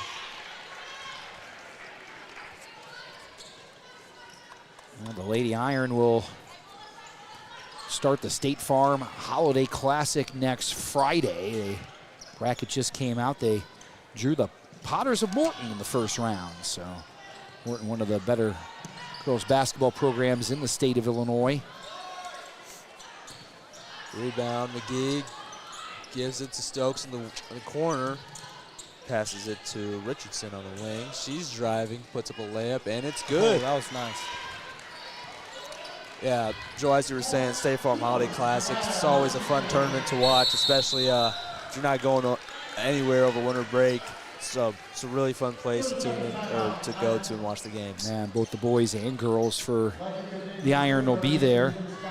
With that basket by Kamaya Richardson, that was the first basket scored by Peoria High. That was not Sierra Stokes in the contest. Yeah, that's got to be frustrating for Stokes. I mean, and for the whole team in general. It's just a young team, like we said earlier, but you got to have some people to depend on, and you got to have people that have your back, and so far it hasn't been much of that. And then we talk about frustration. That's kind of been the season that the Peoria's been just having all year so far. Hopefully they can pick it up, but tonight it's looking like the same game over and over again. Yeah, 0-8 coming in for Peoria High. And as the second half rolls along here, we'll try to give you a bit of a rundown of what the girls bracket looks like for the State Farm Holiday Classic, as Normal Community will be playing in that starting next Friday. Stokes in the corner, puts up a three, no good. Rebound Zoe Wilde, now pushing the pace. Dishes it off to Ava Turner in the corner. She puts up a three, no good. But Zoe Wilde's showing off her hustle, trying to dive for a loose ball, but ref made a call. Did you see what that was? Like a foul against Normal Community there, so ball will go to Peoria High. Here's Stokes. It's kind of been the theme of the night. Herb with the ball. Now the girls' side of the Holiday Classic, again starting next Friday. Washington got the #1 seed, and that was the team that the Iron lost to this week. Obviously saw how good Washington is. DePaul College Prep got the #2 seed, and a really good girls program and ranked #1 in the state on the boys' side as well. An outstanding preparatory school coming out of Chicago. Morton is the 3 seed. That's who Normal Community will play in the first round. And the 4 seed in that tournament went to Freeport. So the top seeds at the Holiday Classic. Normal Community, their game against Morton will be a 10:30 game. So that will be 10:30 a.m. contest against Morton in round 1. Ava Turner with the ball, dishes it off to Annie Oliver in the paint. No good, but she is fouled. They're signaling, going back. Peoria gets the ball. Oh, what? Oh, my apologies. Sorry. Lions with ball now. I'm not I think Coach Feeney agreed with you, Pranav. So it should have been a foul that time, but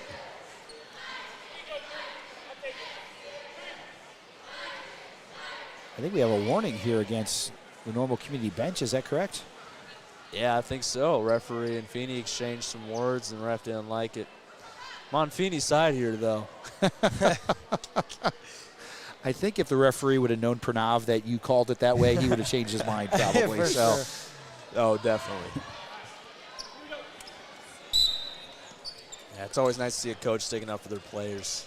yeah, especially in a game that's 51-13. It's kind of easy for everybody to relax, but it's all about getting better, and that's what Coach Feeney wants to see out of his team. Obviously, they know going into that Holiday Classic, there's going to be some tough teams in there, and they're going to have to play their top game to be able to advance next week. Looks like the referee might have heard you, Joel, because they just gave the ball back to the Iron. It was a violation, Pranav. Yep, so, yep. Sorry, I was kidding. Here's Lily Witzig now with the ball. She's driving down the wing. Passes to Ella Michaelak, sorry. Gives it to Ava Turner. She's driving. Passes to Lily Witzig. The corner. Pump fakes. Dishes it off to Zoe Wilde. Gives it to Annie Oliver now. Who gives it to Ava Turner in the corner. She puts up a 3, and it's good. That's good ball movement that time by the Lady Iron. Yeah, it's something that Coach Feeney talked about during halftime is how good the ball movement was. Now he kind of how he wants Iron to capitalize on that. Now here's Ava Turner diving for a loose ball, and so is Zoe Wilde showing up that hustle for the Ironmen. And now we'll see Brooke Niekamp in the lineup for the first time for Normal Community. Annie Oliver goes to the bench. Lily Witzik also in for the Lady Iron.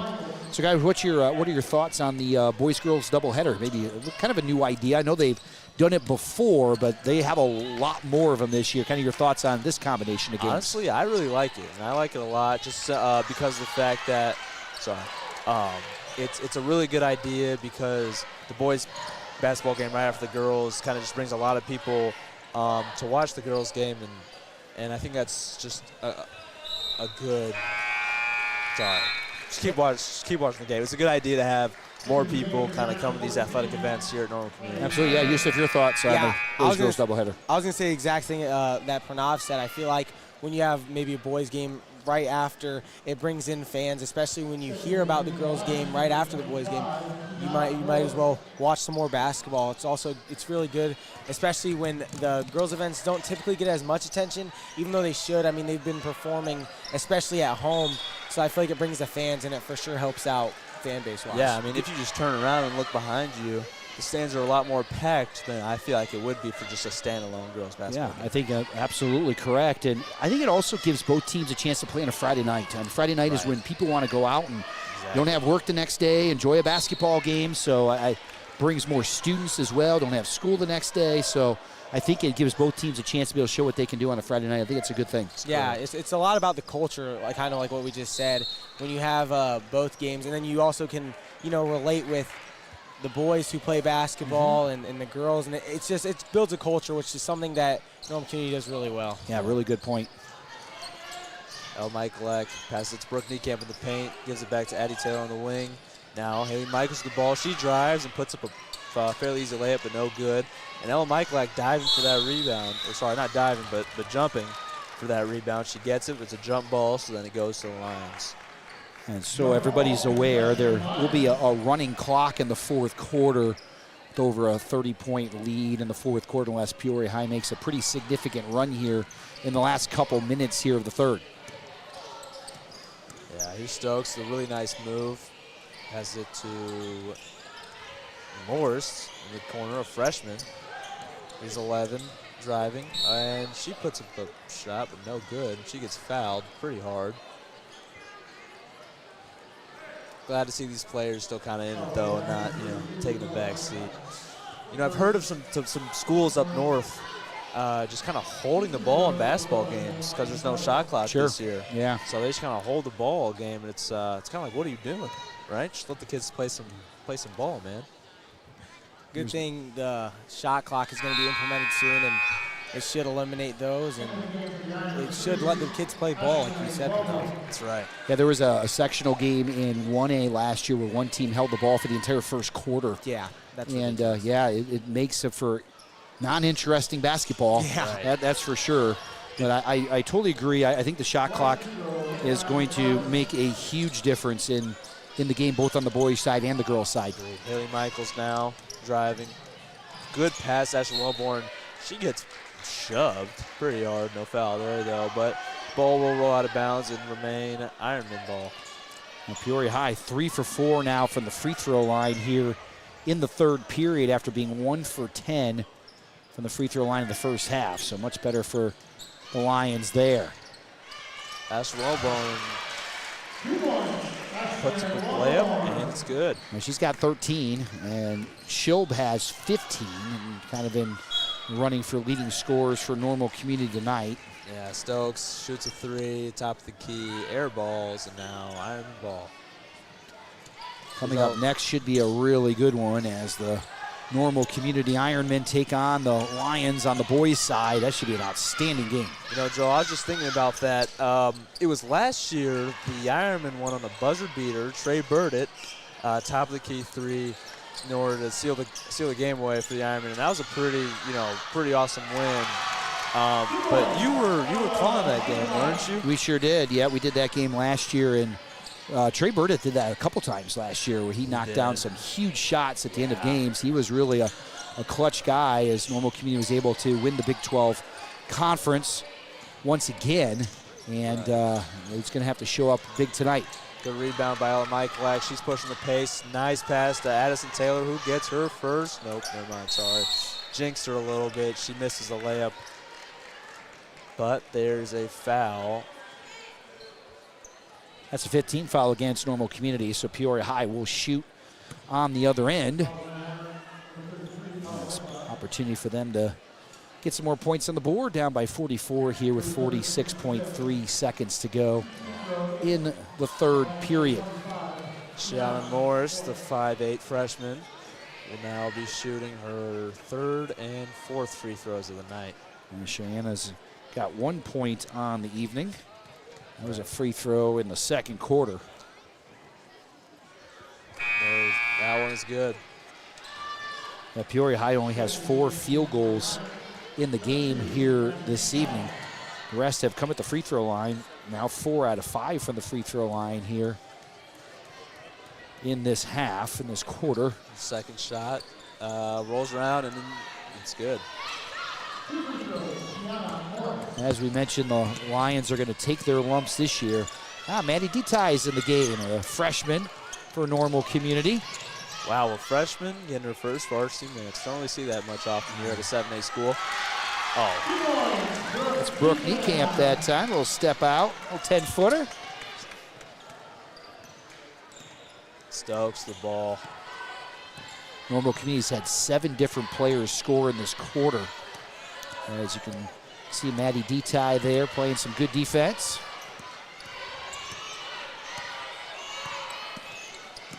Stokes, a couple of nice moves. Maddie Detaille's not caught off guard, though, and Stokes puts up a shot. No good. It's a rebound. Nope. Not dropping time. One thing we've been seeing tonight, like you said, a lot of players have scored for Community, but one standout player for me is Jocelyn Schilb. She came into the game averaging 3.4 around points a game, and she's had 15 tonight.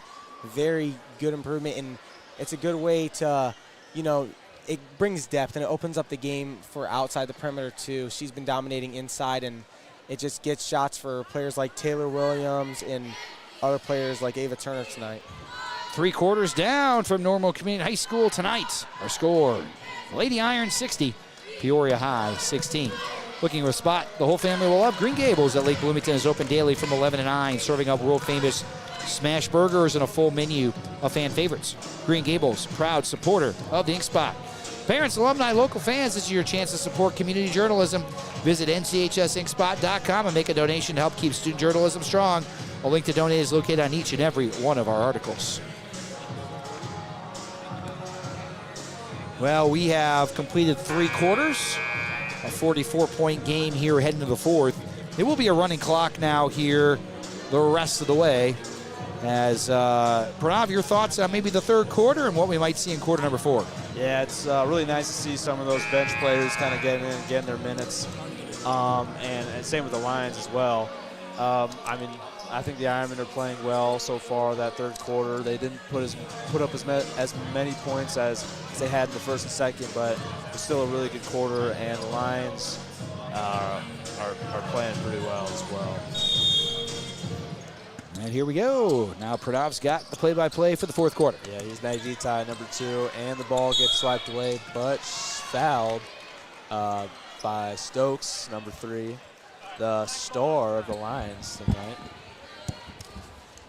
And, we've been talking about turnovers. Almost had a turnover there, but one thing that Feeney talks about is dead ball turnovers and active ball turnovers. When you're turning over, by having steals getting taken away from you, it's really frustrating, but you can live with those travel calls and those, maybe double dribbles when you're trying to look for an opportunity. Right. Stokes, the ball in the wing.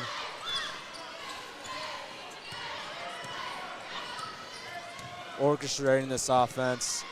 Passes it but gets pushed by 24 for the Ironmen. That's Mackenzie Wayne, another freshman out there for Normal Community. I mean, we had heard from Coach Feeney that there would be some players brought up from the JV team. Getting some action tonight. Good to see that for some of those young ladies. That's the future of the program. Yeah, you know, Mr. Swanson, we were talking about that investment that you get when you're playing your young players. That's what Peoria is doing here. But you can't take it away from the Ironmen as well. They got 3 players coming up from JV, and they're really banking on some of these players. One that we saw really early on was Avery Wood. Came in, knocked up her first 3, and it got the offense going for sure. Meg T-Ty putting up a layup and getting her first 2 points. That's another young player. Of a varsity debut. And good job by Maddie, able to finish with the left hand. Hey, stay with us between games, as here at Normal Community High School tonight, they're going to honor Allie Ince, Marco Reynolds, and also the boys baseball team who finished 3rd in the state a year ago. So stick around for that. And certainly some folks there that certainly deserve some recognition. For sure. It's a really good postseason run by the Ironman baseball I like that team. in stereo you guys just did. That was really well done. Could you guys do that again? Can we do a countdown or give that a try? Right, 3, 2, 1. Go on. There we go. Sorry. Yeah, but obviously some great athletes here at Normal Community, and honor some of those at halftime last week, able to honor some folks as well. That's Mackenzie Wayne, her first varsity shot, no good.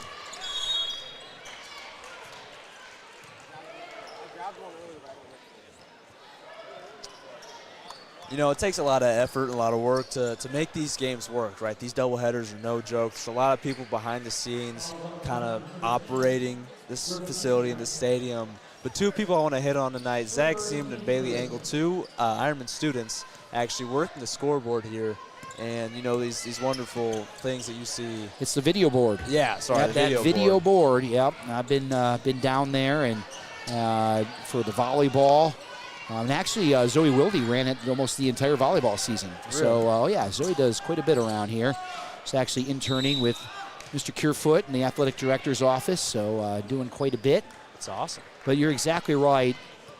In 2025, 26, it takes so many people to make everything happen. The video board looks great, but it takes somebody to run it. And then you got a shot clock coming next year. It'll take somebody to run it. So it just takes more and more people to pull this off. And also hats off to Mr. Nick Curefoot as well for really making all this happen here at Normal Community. Right. Mr. Curefoot doesn't step out in the spotlight very often, but does a great job of making everything seamless here for us on the athletic side. Yeah, it's really wonderful for us to be blessed with these type of events. Oh, here's Avery Wood with Shanna Morris with a blocking foul. Now Avery Wood will be inbounding the ball for the Ironmen. Gives it to Brooke Niekamp, passes it back to Avery Wood. Now another pass back, and a really big pass to the corner, who dishes it back to Avery Wood, and Brooke Niekamp fortunately fouls McGee, sorry. Now here's Morris inbounding the ball for the Lions.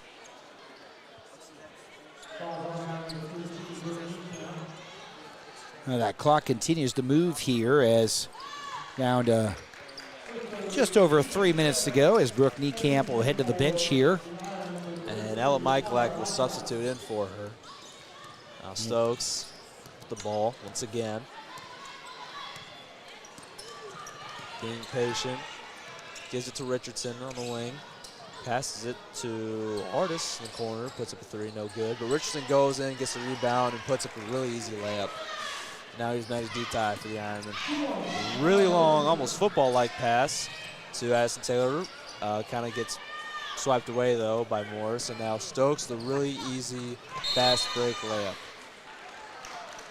Now Coach Feeney calls a timeout. You know, I think I can predict what Feeney's about to say in that huddle. He was talking to me at halftime, me and you, Pranav, and we remember him talking about how the players that are on the bench currently are going to get in, and how the players that were on the court before are going to be on the bench, and they got to bring the energy on the bench but also on the court, right? And we see, I mean, a little bit of slacking. I don't want to say that, but when you're up, obviously, a comfortable lead with 40, you're starting to slow down a little bit. I bet Feeney's saying exactly, it doesn't matter how much we're up, we got to keep the pedal to the metal, and we just got to finish this game out strong. Right, I agree.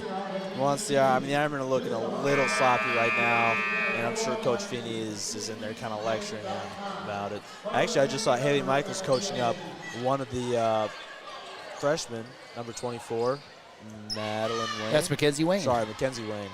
Yeah, it's nice to see, though, with Coach Feeney. Got a lot of freshmen. You're up by 40, and he's still coaching as hard as he did when the game started. Mm-hmm. Yeah.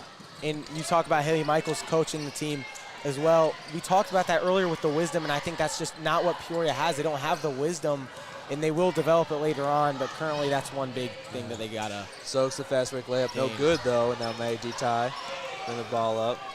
Interesting thing, though, is that this will be a lot of the players you see in a couple years on the floor playing against each other. So, that's right. Yeah, you can see that Peoria High is going to be good in a couple years. They've got some players, and right now they're going through some growing pains.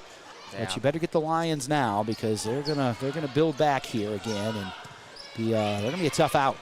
And you got to give credit where credit's due. Stokes has been amazing this game from the Peoria standpoint, and she's been their main weapon. And in a couple years, she will be even better, which is insane to think. Aston Tyler with a 3-ball, no good though, but nicely recovered by Avery Wood, but unfortunately will become Lions ball. Sorry, I'm mistaken. It remains Ironman ball. Thought he did the motion for Lions possession. Again, stay with us after the game, as we'll have a presentation. We'll be recognizing Allie Ince, Marco Reynolds, and also the Normal Community Baseball team that finished in 3rd place at the state baseball tournament last spring in Joliet. It was a terrific run for the Ironmen. And they're going to hang a banner up on that wall. That's a special thing. Yeah. I heard somewhere that was the Ironman baseball's best finish. Highest finish in school history. Yeah, and that team had just a terrific run. A lot of those boys are back this year as well. Right. A lot of those guys that were key contributors will be playing on a baseball team that will probably be ranked right up near the top to start the preseason in Illinois baseball. You know, baseball isn't usually the most entertaining sport, but last year I feel like every game, you know, something was happening, something was going on, and they were fantastic to watch. This year, adding on Josh Jones from University High School, crosstown, and yeah, they look just as well, if not better, than last year. Yeah, certainly those games that were played at Illinois Wesleyan in the sectional and the super sectional, and the fans coming out were very exciting to watch. And then the 2 games down at Joliet, obviously, just fantastic. Coach Feeney now telling the team to hold the ball out, and Normal Community will come away with a 62-24 victory. I'm going to total up some numbers here, and Pranav, why don't you give us your thoughts on the Lady Iron tonight? Yeah, so tonight, Ironman looks really good. That one thing they need to take care of, those turnovers. I mean, later, those will come back and bite them, especially as near the end of the season and going into the postseason, and those really meaningful games. So they played a really good game tonight. You know, offensively, defensively, it's just that turnover aspect they really need to take care of before it becomes too big of a problem. Yusuf, what about you? We were talking about this earlier. Maybe, you know, record-wise, this game wasn't super important, but it brings the momentum that they needed. They scored really well when they had the opportunity to score, and I feel like this is one of the most important games for them, especially early on, building confidence in your team and, you know, scoring, getting it done when you can. Right. We're getting ready for that recognition here in just a few moments. Before we get there, Normal Community led 22-3 after 1, 43-10 at half, 60-16 at the end of the 3rd. They settled for a 62-24 victory. Sierra Stokes had 13 for Peoria High tonight, 4 for Kamaya Richardson, 4 for Shanavia McGee, 2 points for Cheyenne Morris, and 1 point for Lilani Artis. On the other side for Normal Community, Jocelyn Schilb had 15. Ashlyn Wellborn had 13. 6 points for Izzy Beckler, 6 points for Taylor Williams. Oh, I missed the change in the number of victories up there on the wall. Yeah, I think that's and, really cool. So that is 808 goes up there for the Lady Iron. Awesome to see right there. And you can see the boys basketball number right next to that as well. Coach Witzik has like a third of those. That's amazing. That's insane. 5 points for Zoe Wilde, 3 for Lily Witzik, 3 points for Avery Wood. 3 points for Ava Turner, 2 for Brooke Niekamp, 2 points for Annie Oliver, and 2 points for Ella Michalak tonight. I guess understated, balanced scoring. Unbelievable for the Lady Iron. They got points from everybody. So once again, we want you to stay with us here as we get ready to honor a few folks tonight here as the Normal Community Ironman baseball team from the 2025 spring season is going to hang up their third place banner this evening. And then Marco Reynolds and also Allie Ince. Allie's got a couple banners up there on the wall. Yeah. There's very few banners that you see in high schools anywhere that say State Player of the Year, and there's 2 of them up there for her. Track and field athlete. I just don't know if that'll ever be matched here at this high school, what she was able to do in her 4 years. No, I think she was probably one of the most dominant athletes here at the school. Won multiple state championships. I think 11. I think it was 11 state championships in 4 years. Yeah, I don't know if that'll ever be broken again. Won 2 Gatorade Player of the Years. It's just super impressive. Marco Reynolds was the shot put state champion last year. Just a remarkable run for her as well. And so let's turn it over to the voice of Normal Community Sports, Mr. Dan Starkey.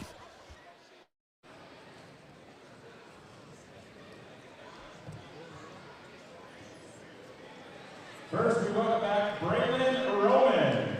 More there to add to that. Braylon Roman from the 2024 state runner-up. Oh, Braylon had a great career as an Ironman. Let's send it over to Mr. Starkey. Braylon Roman is now playing his second season at Northwest Florida State Junior College. Braylon is averaging 13 points and 5 assists. Good luck, Braylon, as he will continue his playing next year and in college yet to be determined. Welcome back, Braylon Roman.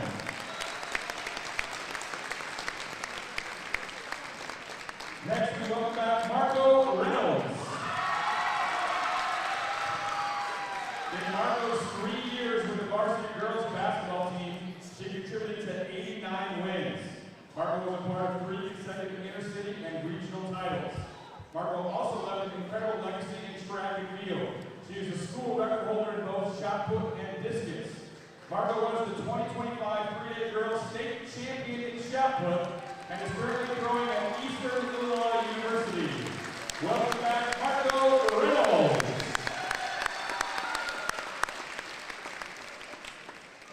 Next, welcome back Mackenzie Leonard. Mac is a 2018 graduate of NCHS, where she was a first-team All-State softball player and 2-time Big 12 Conference Player of the Year. She began her collegiate career at Illinois State, where she earned first-team All-Missouri Valley Conference honors. She then transferred to Florida State University, where she helped lead the Seminoles to the final round of the Women's College World Series, allowing only 4 runs in 14 innings pitched and hitting a home run in the championship game. Welcome back, Matt Leonard.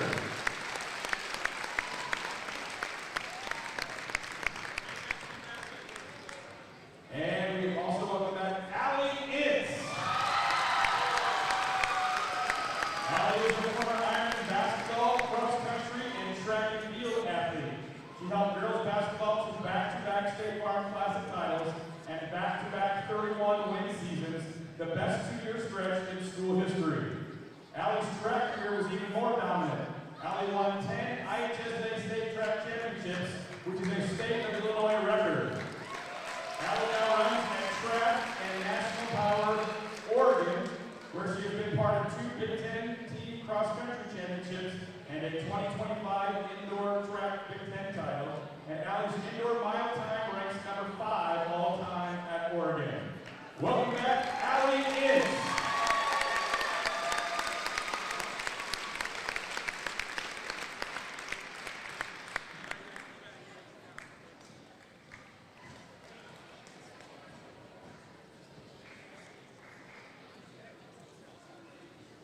One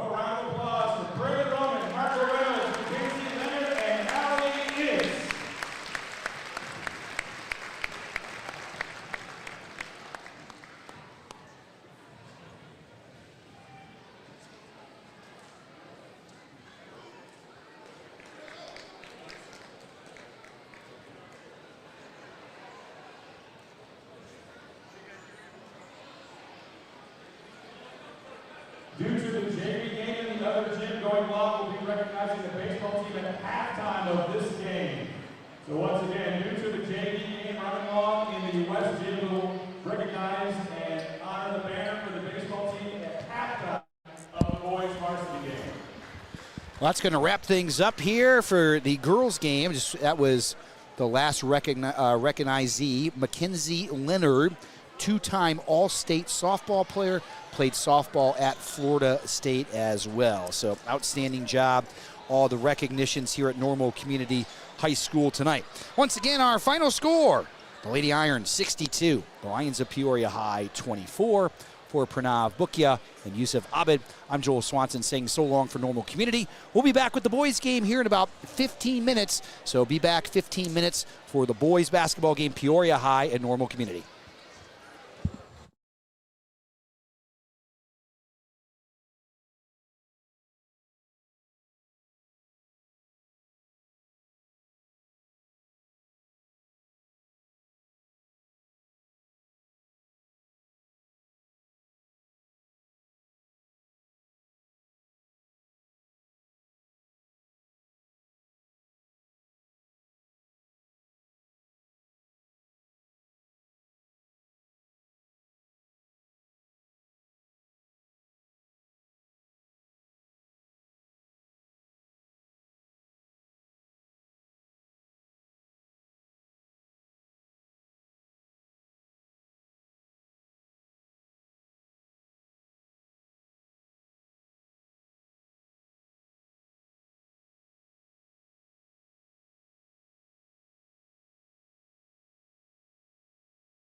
Catch all the action this season, every Friday night home game, streaming live on NCHSinkspot.com.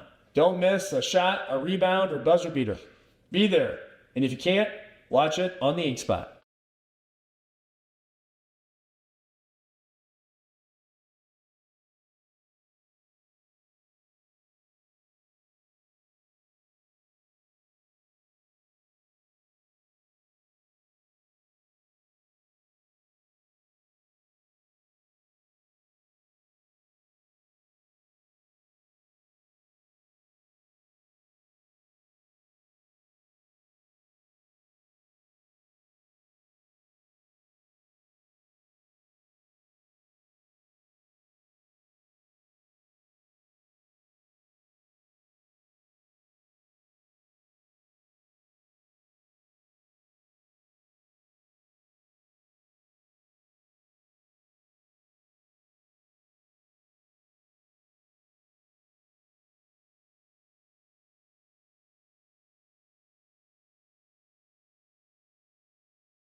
How do you feel being the leading scorer on your senior night blowout game?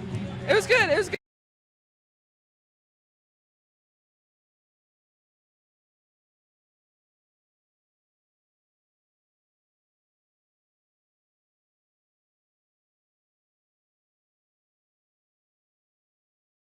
My co-host Brady Phelps, and also Normal Community Ironman football head coach Mr. Jason Drake.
Welcome back to Normal Community High School. It's time for the boys to take center stage as Peoria High takes on Normal Community. The Ironmen come in undefeated 7-0 on the season. Peoria High 5-2. In the Big 12, there is never a night off in boys basketball. Well, let's start off here with our headline storylines here for this one tonight. Let's start first of all with Pranav. Undefeated versus tested. Pranav, what in the world does that mean? Yeah, so community right now is 7-0, perfect record. But Witzig says their toughest competition, is yet to come. And we've kind of seen that, through intercity.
There would be a whistle blown, but there wasn't. Yeah, no foul I called thought that on was that. going to be a foul, and Andrew recovering that ball, especially on Bird as well, but all right, no call. Now Foy with it out front here for the Lions. They lead 3-0 here to start the contest. Nice behind the back dribble right there, dropping it down inside and laying it home. That's Jacob Duffin Jr., the 6-foot sophomore. And it's going to be 5-0 now in favor of Peoria High. Full court pressure by the Lions. The Ironmen break it. Jarrell Brown pulls up. He's got that one swatted from behind.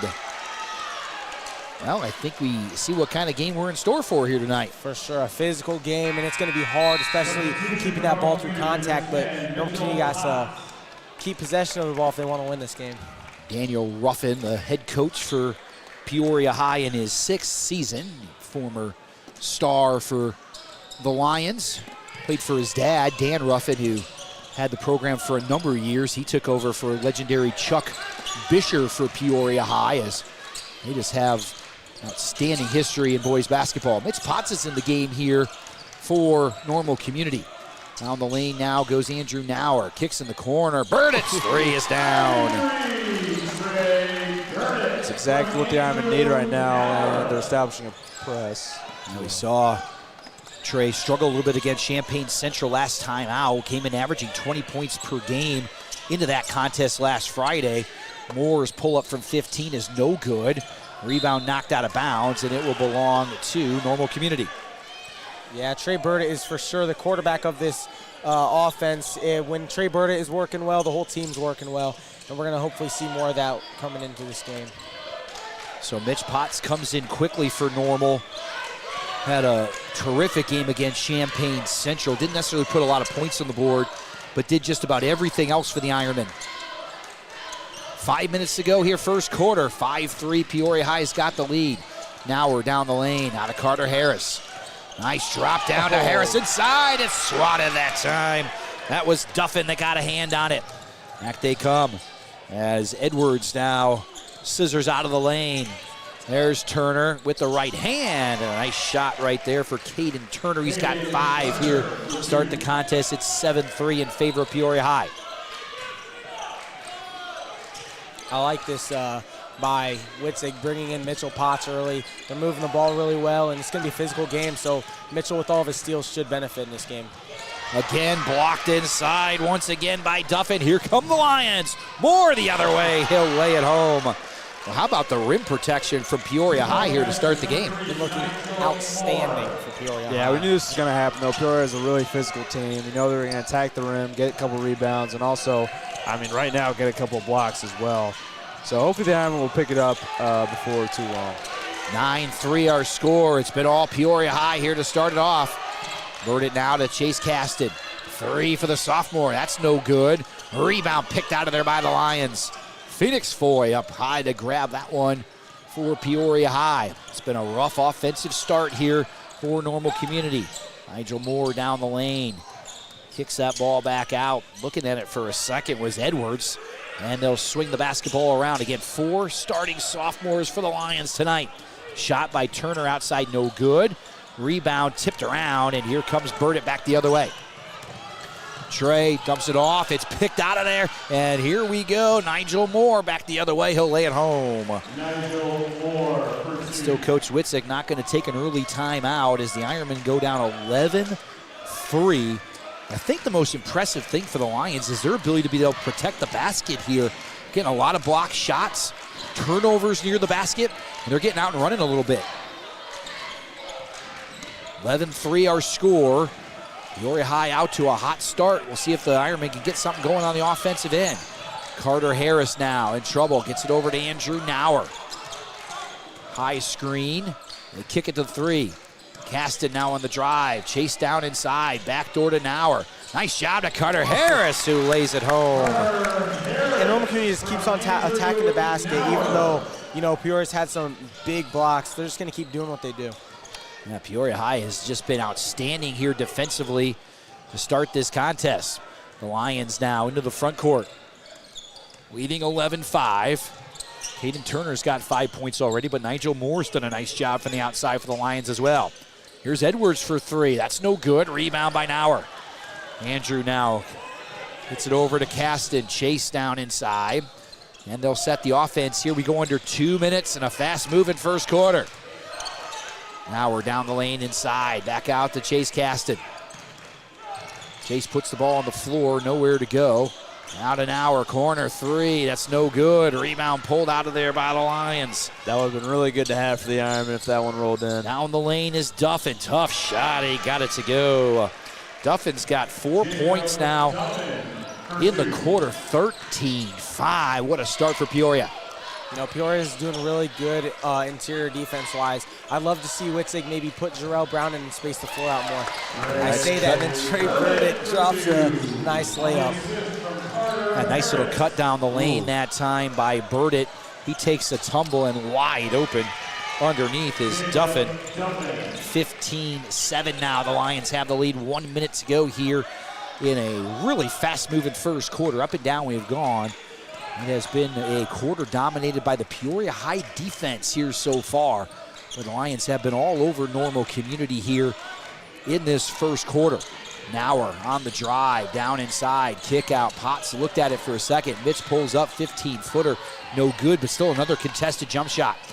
Here comes Edwards back the other way for the Lions. Cut off by Potts that time, 35 seconds to go, first quarter. 7-0 Normal Community, 5-2 Peoria High, but we talked about the tough schedule the Lions have already played this year. 25 now on the clock. Nigel Moore now has it with 20 on the clock. Burdett playing some pretty close defense here. 15 on the clock now. As the Lions will take the last shot of the quarter. 10 now. The trap, and we got a kicking violation against Peoria High, and maybe a little unfortunate. It looked like the Ironmen were out on the run that time.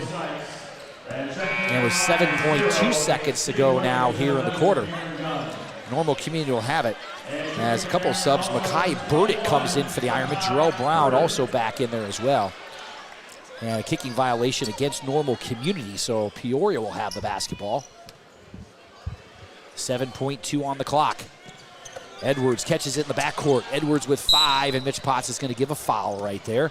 See a lot of teams go into that particular strategy with the 5 fouls, putting you in the penalty at the end of the half, giving up a foul. And I think Makai Burdett might have come in for that reason as well, trying not to give up a shot here as Normal Community's got 4 fouls to give.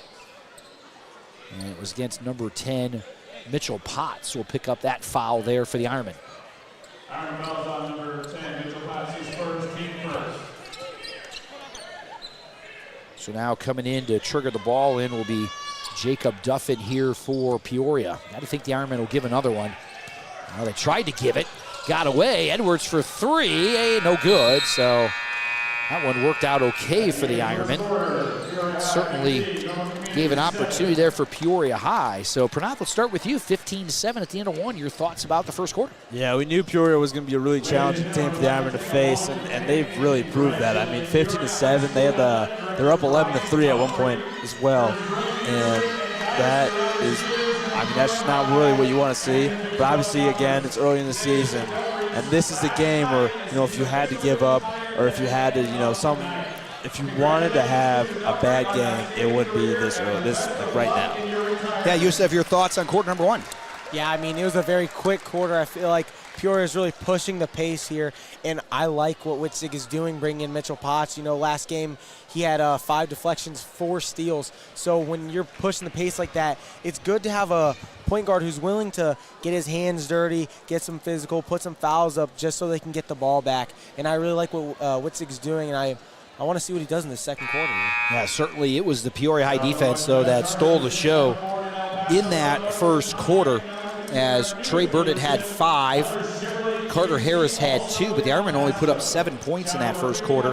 Caden Turner had 5 for Peoria High, 4 for Nigel Moore, but Jacob Duffin had 6 for the Lions. 15-7 our score at the end of 1 quarter. Peoria High has lost 2 games this year to Richwoods and Bolingbrook. They've got wins over Decatur Eisenhower, Pasadena of California, Bloomington, Morton, and Champaign Centennial for the Lions this year. Well, here we go. The second quarter on its way. And we'll see if the Ironmen can chip into this lead here. And boy, Peoria High turns it over right away. I don't think Caden Turner felt like that's where the ball should have gone that time. He wasn't even looking for a pass. Well, this is where the Ironmen have struggled. It's been on the offensive end here so far. We'll see if they can get some good looks at the basket against a really long, quick defensive team for Peoria High. Burdett now swings it over to Mackay Burdett. And now the Ironmen will reset the offense. Mackay puts it on the deck. Can't find an opening. Back out now to Jerome. Trey on the dribble. Down inside. Finds Jarrell Brown at the basket. Boy, that pass kind of threaded the needle. Yeah, that was a really tight window, and Trey just fit it right in there. And the first basket for Jarrell Brown makes it 15-9. Duffin has been a problem inside. That doesn't go. Rebound tipped around, and they're pulled out by Mackay Burdett. And here come the Ironmen down the other way, down by 6. Trying to get a little closer. Mitch Potts now over to Brown. They'll kick it back out, and they'll reset the offense. Burdett puts it on the deck. Now finds Potts in the corner. Swings it over to Jarrell Brown. Brown down the lane, and a foul coming up here against Peoria. Stephen Williams will pick that one up for the Lions. There hasn't been too many fouls, but the physicality in this game is very, very high. They got to keep the ball high, and they got to get the ball moving around a lot is what the community is looking to do, I hope. Ironman will start the State Farm Holiday Classic against Rochester next Friday. There's Jarrell Brown! Whoa! All right, Yusuf and Pranav, give me your thoughts on that play. Yeah, wow. I mean, just wow. That is just a momentum shifter right there. That slam, one-handed, wow. They can see why Jarrell getting a lot of college looks, those type of athletic plays. Here's Chase Caston back the other way. That one no good, and here come the Lions. There's Potts, picks up the ball. Caden Turner down the lane. Mitch stole it away from him. A smart play to throw it out near half court. I'll tell you what, there are probably not a lot of fouls going to be called in this game tonight. No, probably It has been a physical basketball game here so far. Daniel Sykes is in the lineup now for Normal Community. Had a really nice night against Champaign Central last week. Duffin now surveying the scene. Over to Edwards, and they'll bring it around, reverse the basketball. There's Turner again, 15-footer, no good! There's a little chin-up at the rim that time for Jacob Duffin. Here comes Chase Caston back the other way. I'll tell you what, a little fireworks here in the second quarter from both sides. You like that. Duffin had a little chin up there on the rim. Yeah, it wasn't as good as Jarrell's. So Jarrell's a 10, maybe that was a 9. Is that what you're saying, Pranav? Yeah, I'd say so. Inside, Sykes couldn't quite hang on to it. And Chase Caston on the follow. Nice job by Chase, the sophomore, getting in there. You know, Chase Caston's leading this team with about 8 rebounds per game, and he's been doing really well, especially with, we believe, was a small ball lineup, but Chase Caston's been doing good. 17-13. It was a 8-point lead for the Lions after 1. Right now with a 4-point lead. Duffin down the lane. Turn, shot, that one no good. Rebound tipped around. Mitch Potts back the other way. 4:48 to go second quarter. This game has gone by so quickly. We've only had 2 fouls called here in the first half. Down the lane now, Burdett back out front. Mitch, nice head fake. 3 on the way. Oh, couldn't ring it. Rebound, Jarrell Brown. Jarrell, foul! And he didn't quite get it to go. I called him out of bounds that time. What? Not even a foul. We thought it'd be a foul. Yeah. Super low amount of fouls in this first half. Yeah, it certainly has been a physical first half. They have certainly let them play here so far. 17-13, the Lions have the lead. 4:31 to go here in the second quarter. Been a good one here so far from Normal Community tonight. The girls of Normal Community knocked off Peoria High 62-24. That was the opener of the doubleheader tonight. Game 2's been a good one so far. Peoria High has the basketball. Nigel Moore on the outside. Finds Phoenix Foy, and the Lions look to run that offense. Here's a 3 on the way. That's good that time. That was Williams knocking it home. This is a really good fight between 2 really good Big 12 teams. I'm excited to see what else this game has in store for us. Stephen Williams has his first bucket, 20-13 now our score. Peoria High out in front. Caston now working down to Carter Harris inside. Kicks it. Jarrell Brown, 3. Off the back iron. Rebound tipped around. Pulled out of there by the Lions. Here comes Peoria High back the other way. Nigel Moore now will settle the offense here for the Lions. Baseline drive down inside. Nowhere to go. And I do believe we've got a ball out of bounds again against the Lions there. So I guess happened down on one end, it happens on the other here. And now the Ironmen with a chance to cut into the 7-point lead here for Peoria High.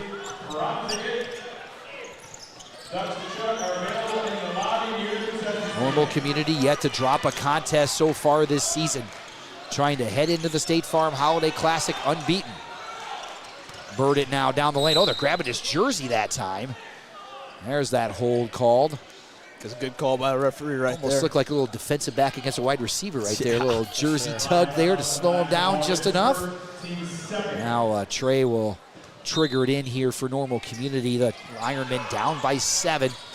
Now we're 3 on the way. Can't find it. Rebound tipped around, and this was going to be gotten out of there by Peoria High. Nigel Moore back the other way. Edwards, 3. Can't find it. Rebound down low. Phoenix Foy up, and he's fouled. Foy will head to the free throw line. Well, you can see when Peoria High clears a defensive rebound, it doesn't take them long to be down on the offensive end, and that's going to be something that is going to have to be concerning for the Ironmen transition defense. We talked about the three-point shooting. Trey Burdett made one early, haven't made one since, and that's been a problem for Normal Community, especially against a really athletic team like Peoria High, having a hard time finding other ways to score. Yeah, they got to be able to knock down those three-point shots. But, man, you got to hit the deck in order for these refs to call a foul. Yeah, you're going to have to absorb some physical contact. They're not calling much of anything else. There's been 4 fouls called so far in the contest, and it's certainly been a physical contest here so far. But physical on both sides. Free throw no good. Jarrell Brown's got the rebound. So just 13 points on the board right now. Peoria High has just played outstanding defense here so far in the contest. They've really taken Normal Community out of just about everything they wanted to do. The three-point shots have not gone down for the Ironmen as of yet. Caston now. 3 for Chase on the way. That's no good. And boy, they have just not been able to get an offensive rebound. Those threes got to start going in, man. Now we'll see if it happens maybe in the second half. It certainly hasn't happened so far in the first half. Turner now. Over to Moore on the drive, gets down inside. Foy, Duffin, 3, doesn't go. Rebound pulled out of there by Williams, and Burdett's got the steal for a moment. Now Nigel Moore finds Phoenix Foy, who puts it home, and for the first time, the Lions of Peoria High have a double-digit lead, 23-13. As Mitchell Potts gets ready to enter the lineup again here for Normal Community. Now we're down the lane. Andrew pulls up, 5-footer, no good.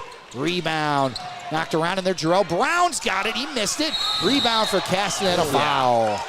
Wow. A lot of basketball up top there, not a technical foul. Teched up, threw the ball back at Peoria when he was down. A little bit of frustration, especially with the refs not calling anything, but you can't do that. You got to keep your composure. Now we'll see what the call is going to be here. Officials talking it over. Got 2 shots coming up here for Normal Community. And then there's going to be a discussion of how exactly this is going to work out. Foul is on Peoria High, 15, Phoenix Foy, his second. So Phoenix Foy picks up his second personal foul.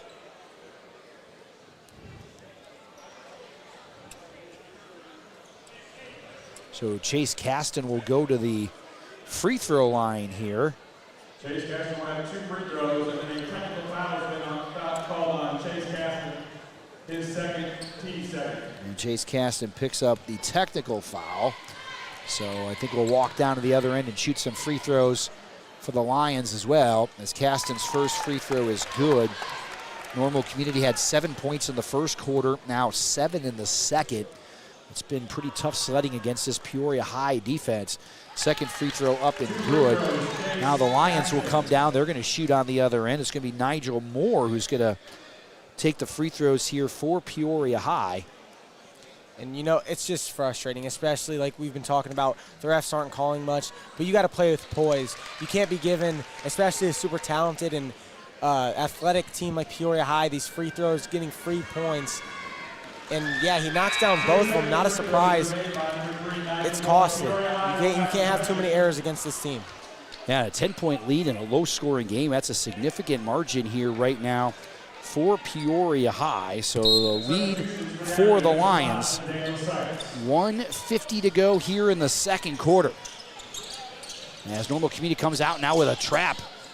As they turn it over for a moment, and then getting it right back and missing inside. The shot for Peoria High that time as Cameron Gunn missed it right at the basket for the Lions. And Normal Community will get it now with a chance to cut into this 10-point deficit here.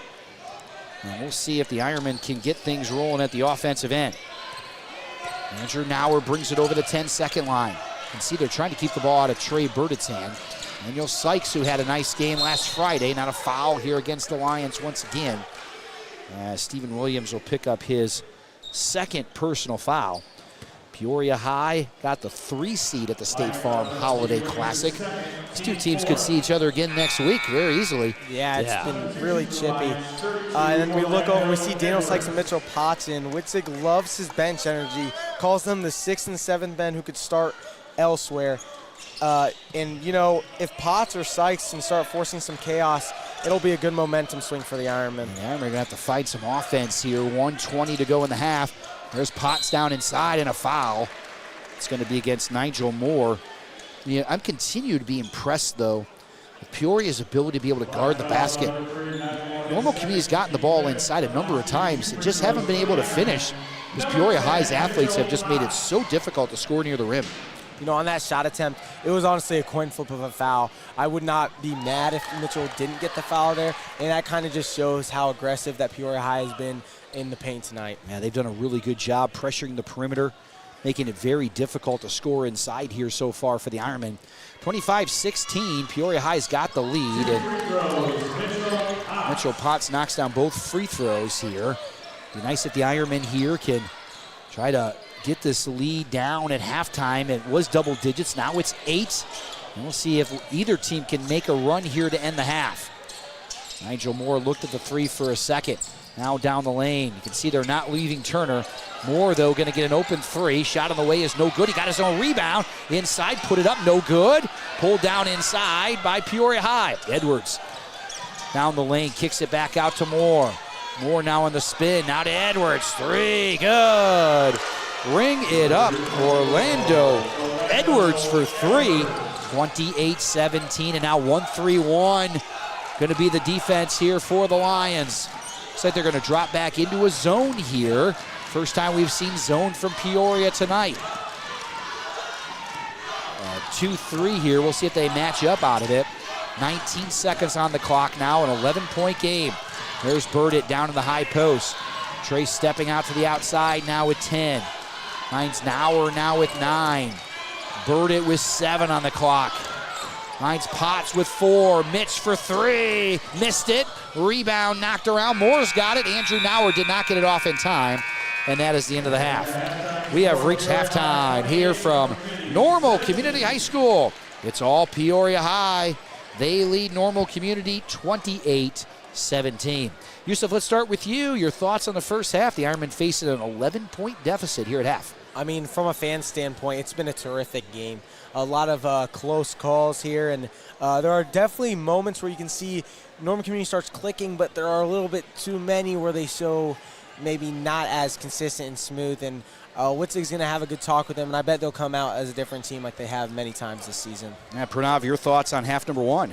Yeah, I mean, it was definitely a well-fought half by both teams. I do want to say that Iron they need those 3-point shots to start dropping. Otherwise, this could turn ugly real fast. But honestly, if they had those threes go in, this would be a way closer game than it would be. And I can see the Ironmen with the lead right now, but unfortunately, that's not the case. So hopefully, in the second half, they start to pick it up. But Peoria High is looking really good. I mean, they are a really tough team. And I feel like their record doesn't necessarily show it as well. Yeah, obviously they've played some really good teams so far this year. We talked about their schedule. They beat Bloomington by 18. They beat Morton by 11. They knocked off Decatur Eisenhower by 12, Centennial by 16. Their losses to Bolingbrook and Peoria Richwoods. Also need to mention the Lions made it all the way to the Super Sectional last year in Class 3A. They lost to the eventual state runner-up, Chicago Brother Rice, 60-41 in the sectional final. Hey, let's send it over to Mr. Dana Starkey. They're going to honor the third place baseball team from a year ago, Mr. Dana Starkey. Brother Rice High School 72 in the third place band. This is the best finish in Ironman baseball history, and the Ironmen are hanging their first banner since 2004. The Ironmen set a school record for wins in a season, finishing the season with a record of 37-5. They won the program's third consecutive regional championship and second consecutive Big 12 conference championship. Congratulations to the 2025 graduates, and best of luck and best wishes on your future endeavors, and good luck to this year's upcoming 2026 Ironman baseball team. Ladies and gentlemen, your Class 4A third place state finisher, NCHS Ironman baseball team.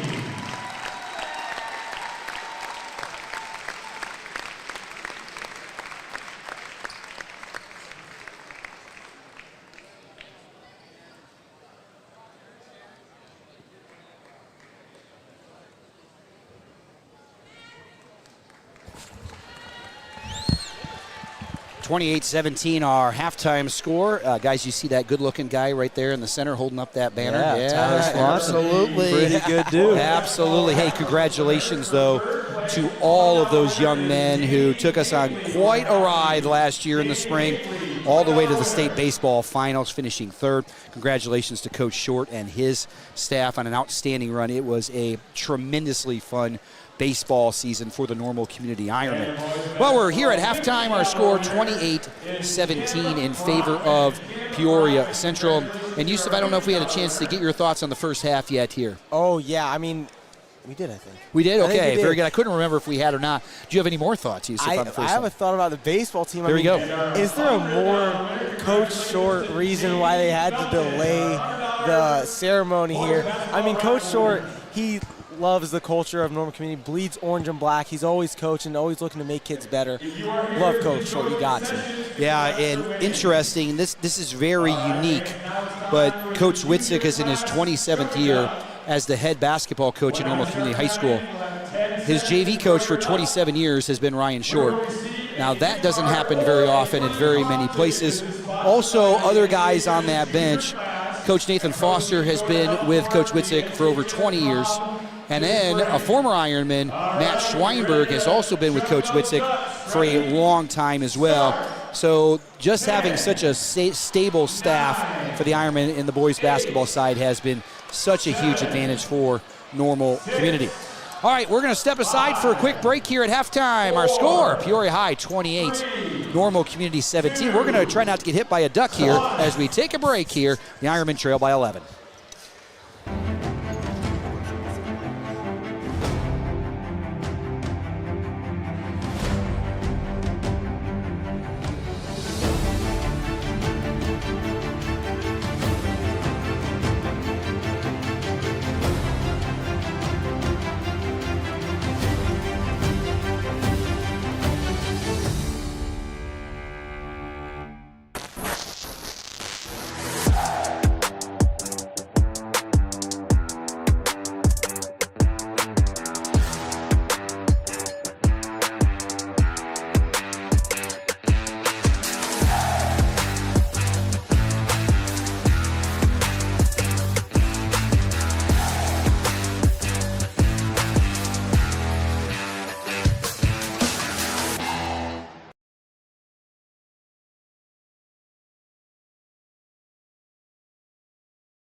Welcome back to Normal Community High School. Our halftime score, Peoria High 28, Normal Community 17. Joel Swanson, Pranav Bukya, and Yusuf Abid here from Normal Community High School tonight.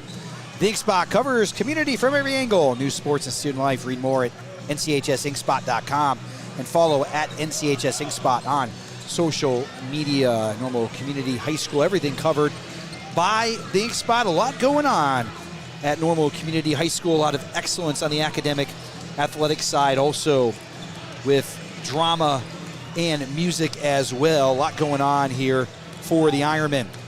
Real quickly, just wanted to run down the bracket at the State Farm Holiday Classic. That's where the Ironmen will find themselves starting next Friday. Normal Community will play Rochester in the first game. That is a 6:30 tip. They will play the winner of Mahomet Seymour and Romeoville. The 4 seed at the Holiday Classic was Springfield Sacred Heart Griffin. They'll take on McChesney Park Harlem, and Chicago Prosser Academy will play Dunlap. On the bottom side of the bracket, Rock Island got the 2 seed. They played Normal West. In the first game, Aurora Matea Valley plays Bradley Bourbonnais. And then Peoria High got the 3 seed. They play Joliet Central. And then Wheaton Warrenville South plays Chatham Glenwood. Should be an outstanding bracket. Really, really fun as well. Nice to see both Normal Community and Normal West at the Holiday Classic. Normal West has been over at Pekin for as long as I can remember. They come to the Holiday Classic this year. Peoria High is back again. Rock Island has an outstanding team. Chatham Glenwood made the 3A state tournament last year. Springfield Sacred Heart Griffin is really good as well. Should be a great boys bracket at the State Farm Holiday Classic. Let's run down the individual scoring for the first half. Jacob Duffin had 8 points to lead Peoria High. Nigel Moore had 6. 5 points for Caden Turner, 3 for Phoenix Foy, 3 points for Stephen Williams, 3 points for Orlando Edwards. For Normal Community, 5 points for Trey Burdett, 4 for Chase Caston, 4 for Jarrell Brown, 2 apiece for Carter Harris and for Mitchell Potts. And I guess, fellas, the story of the first half was the Peoria High defense. It was outstanding in that first half. Normal Community had a hard time really getting any good looks at the basket. Yeah, I mean, I went to go talk to Coach Witzig. First thing he says, I didn't even say a word to him. He goes, man, we got dominated that half. Not a good half for basketball, he said. And, I mean, he said that they're lucky to be down 11, and he's looking to, keep the pressure up in this half and get some good shots. He thought the shot selection was good. He just got to get those shots to fall. Now, certainly didn't get a lot of points off transition at all. Not a lot of easy baskets off turnovers. Peoria High controlled things in half number 1. The Lions were 29-7 a year ago. Lost a lot of guys off that team and have reloaded again with a young but talented basketball team that really took it to Normal Community in the first half. Normal Community starts with the basketball, and Andrew Nauer had the pass knocked away that time, and good defense by Edwards. Great balance for Peoria High offensively in that first half. We talked about Caden Turner before the game, but it was a lot of guys who got it done. Oh, off the backside of the defender. Oh, you might see that once a year at the most. That was awesome. Yeah. They couldn't find other ways to score in the first half and kind of pulled out the trick play right there. Really nice move, I would say, by Trey Burdett. Well, let's see if that gets the offense going here for Normal Community. Nigel Moore now out to Edwards. Peoria High's got the lead. They can afford to be patient. And there's Turner, 3-pointer on the way. Missed it. Rebound picked out of there by Burdett. Here comes Normal Community back the other way. As Chase Caston now out front. Gives it to Burdett, and the Ironmen will start the offense. Trying to trim this 9-point lead here by the Lions. Nauer got down inside, nowhere to go. Brown finds Carter Harris at the rim. I mean, Normal Community right away getting 2 good shots in the interior. It's going to make this Peoria defense focus more on the interior, and it should give some open shots to Burdett here. 7-point game now, 6.5 to go here. Third period. Coach Witzik wanted to travel. Kind of looked like a travel there for a moment, but no call from the official there. Duffin now gives it to Edwards. Now the Ironmen playing some good defense here. Normal Community trying to win another Big 12 game. Caden Turner's shot is short. Foy's got the rebound, and that one will sneak home. Yeah, these refs are sticking to the same story as the first half. They're not really calling much, but honestly, that's kind of what I like to see from high school basketball. Just good, gritty, almost shippy basketball. Now Caston on a fadeaway. That shot no good. Carter Harris tipped it out of bounds. Good job by Phoenix Foy there, as he was able to hold off Harris at the rim. And now we get a sub coming in for Daniel Sykes, comes in for Chase Caston. A frustrating night for Chase here so far. Had the huge game against Champaign Central last Friday. Now Peoria High, chance to be able to be patient. Daniel Ruffin, the 6th-year coach for the Lions, had his best team last year by far, winning 29 games, getting all the way to the Super Sectional. And Peoria High, 3-time state champion, at least in recent history. Chuck Bisher won a couple of titles back in the early 2000s. Down the lane, now Phoenix Foy's gonna finish. The and one coming up for the Lions. How do you guard that? He had a couple moves coming down, dishes it out, and when you thought the play was over, finds another guy underneath, gets a good layup, and it's got an and one basket here. The Lions won a 3A state championship under Dan Ruffin. And they have had quite a tradition right in the center heart of Peoria. Foy's free throw is up and good. He now has 5 in the quarter, 8 in the game for Phoenix Foy. And he now is tied for their leading scorer. Hard time getting across. Daniel Sykes having trouble near the half-court line. It's a turnover for the Ironmen. Here they come down the other end. Nauer gets run over, no call that time. Here comes Normal Community back the other way. Sykes all the way down to lay it home. It's good basketball right there. And, I thought Andrew was going to draw a charge Nauer was going to draw a charge right there, but fortunately no call. Doesn't matter because Foy did not make it.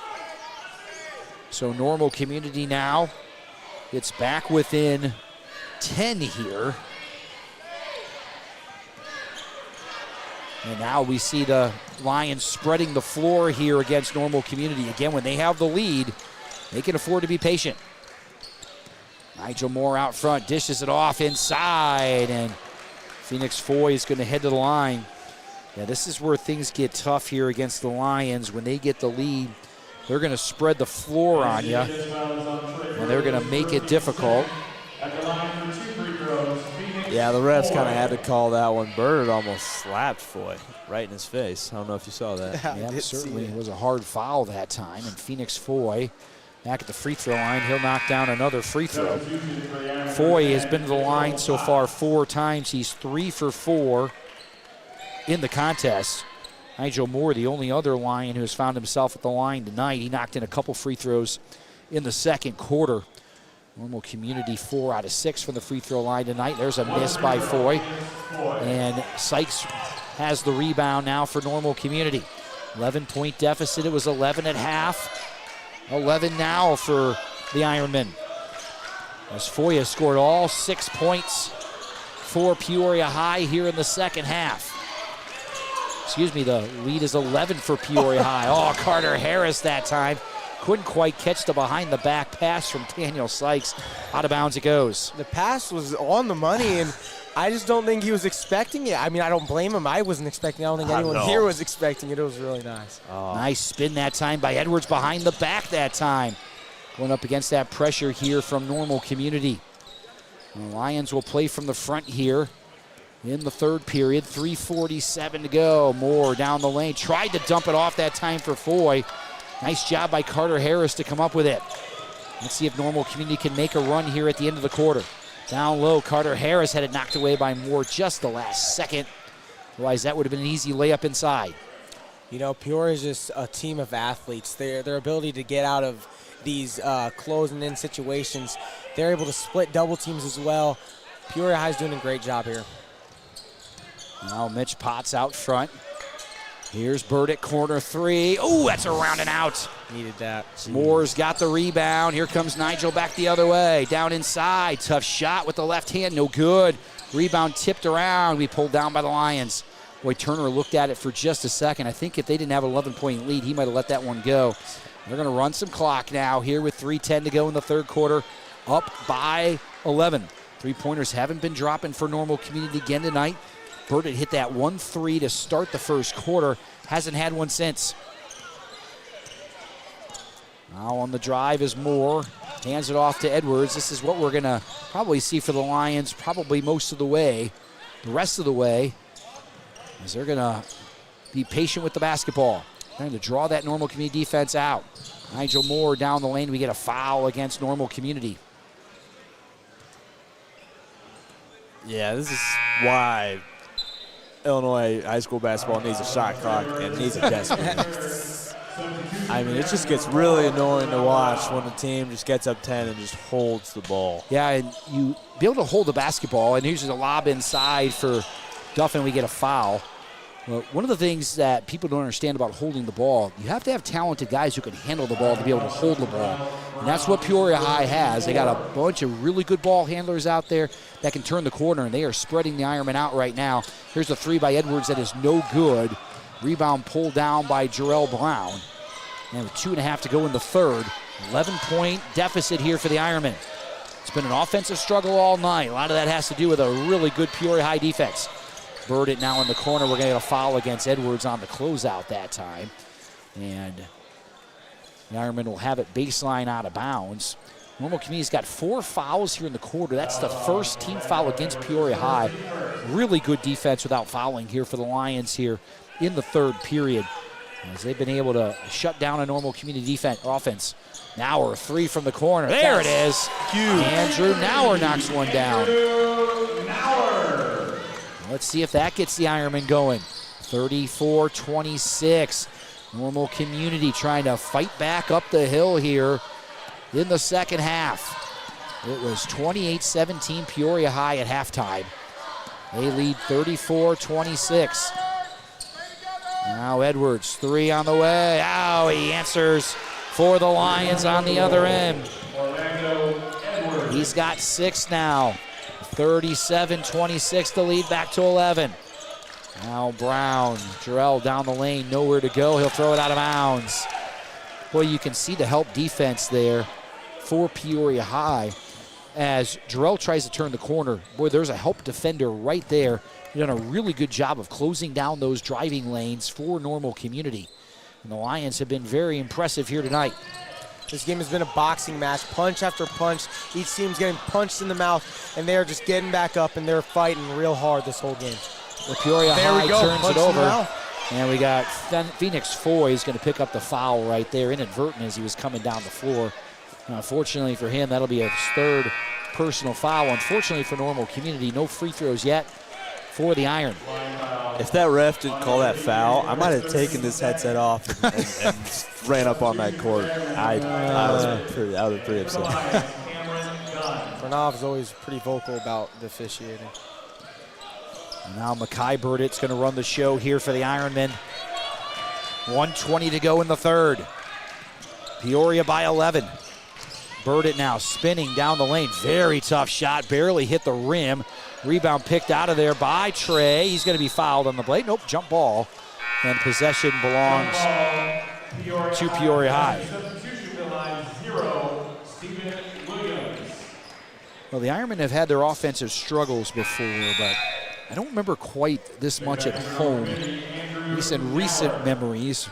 A lot of that has to do with the Peoria High defense tonight.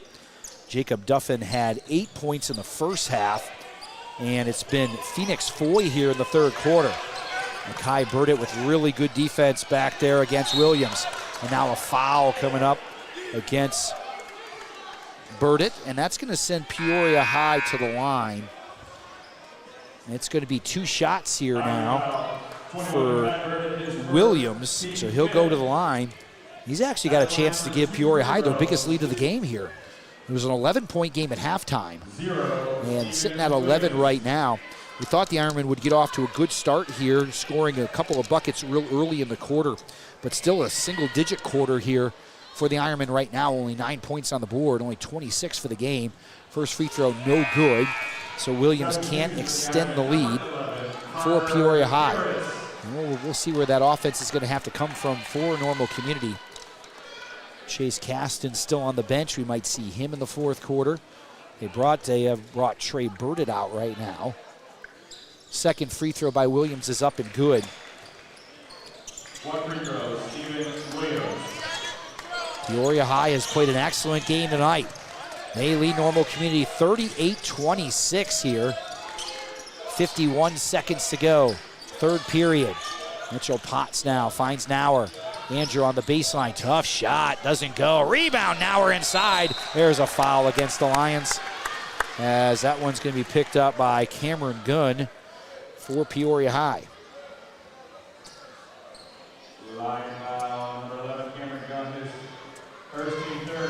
So Andrew Nauer goes to the line. Andrew had that big three-pointer from the corner a few moments ago. Free throw up and around and in. Andrew's got 4 points now in the contest. Normal Community's leading scorer on the night has 7. That's Trey Burdett. So it has been a rough go here for the Ironmen offensively. Second free throw up. That one is no good. Rebound. Jarrell Brown had a hand on it. Lost it. Pulled down now by Duffin. Duffin back the other way. Finds Edwards. Ironman trying to get a stop here. Peoria High had their biggest lead of the contest a moment ago at 12. Sits at 11 right now with 25 seconds to go in the third. Lions definitely want one shot now. Edwards lost it for a second. It will be over and back there as the ball bounced right on that half-court line. It looked like Normal Community got a hand on it that time to knock it away. But a tough call there against Peoria High. Trey Burdett. And a couple of coaches not real happy on the Peoria High bench right there. I really can't blame them. I had a pretty good look at it. It looked like Normal Community got a hand on it there. And a tough call against the Lions. 15 seconds now to go here in the third. Burdick gets a high screen. Trey looking for a shot. Nothing there.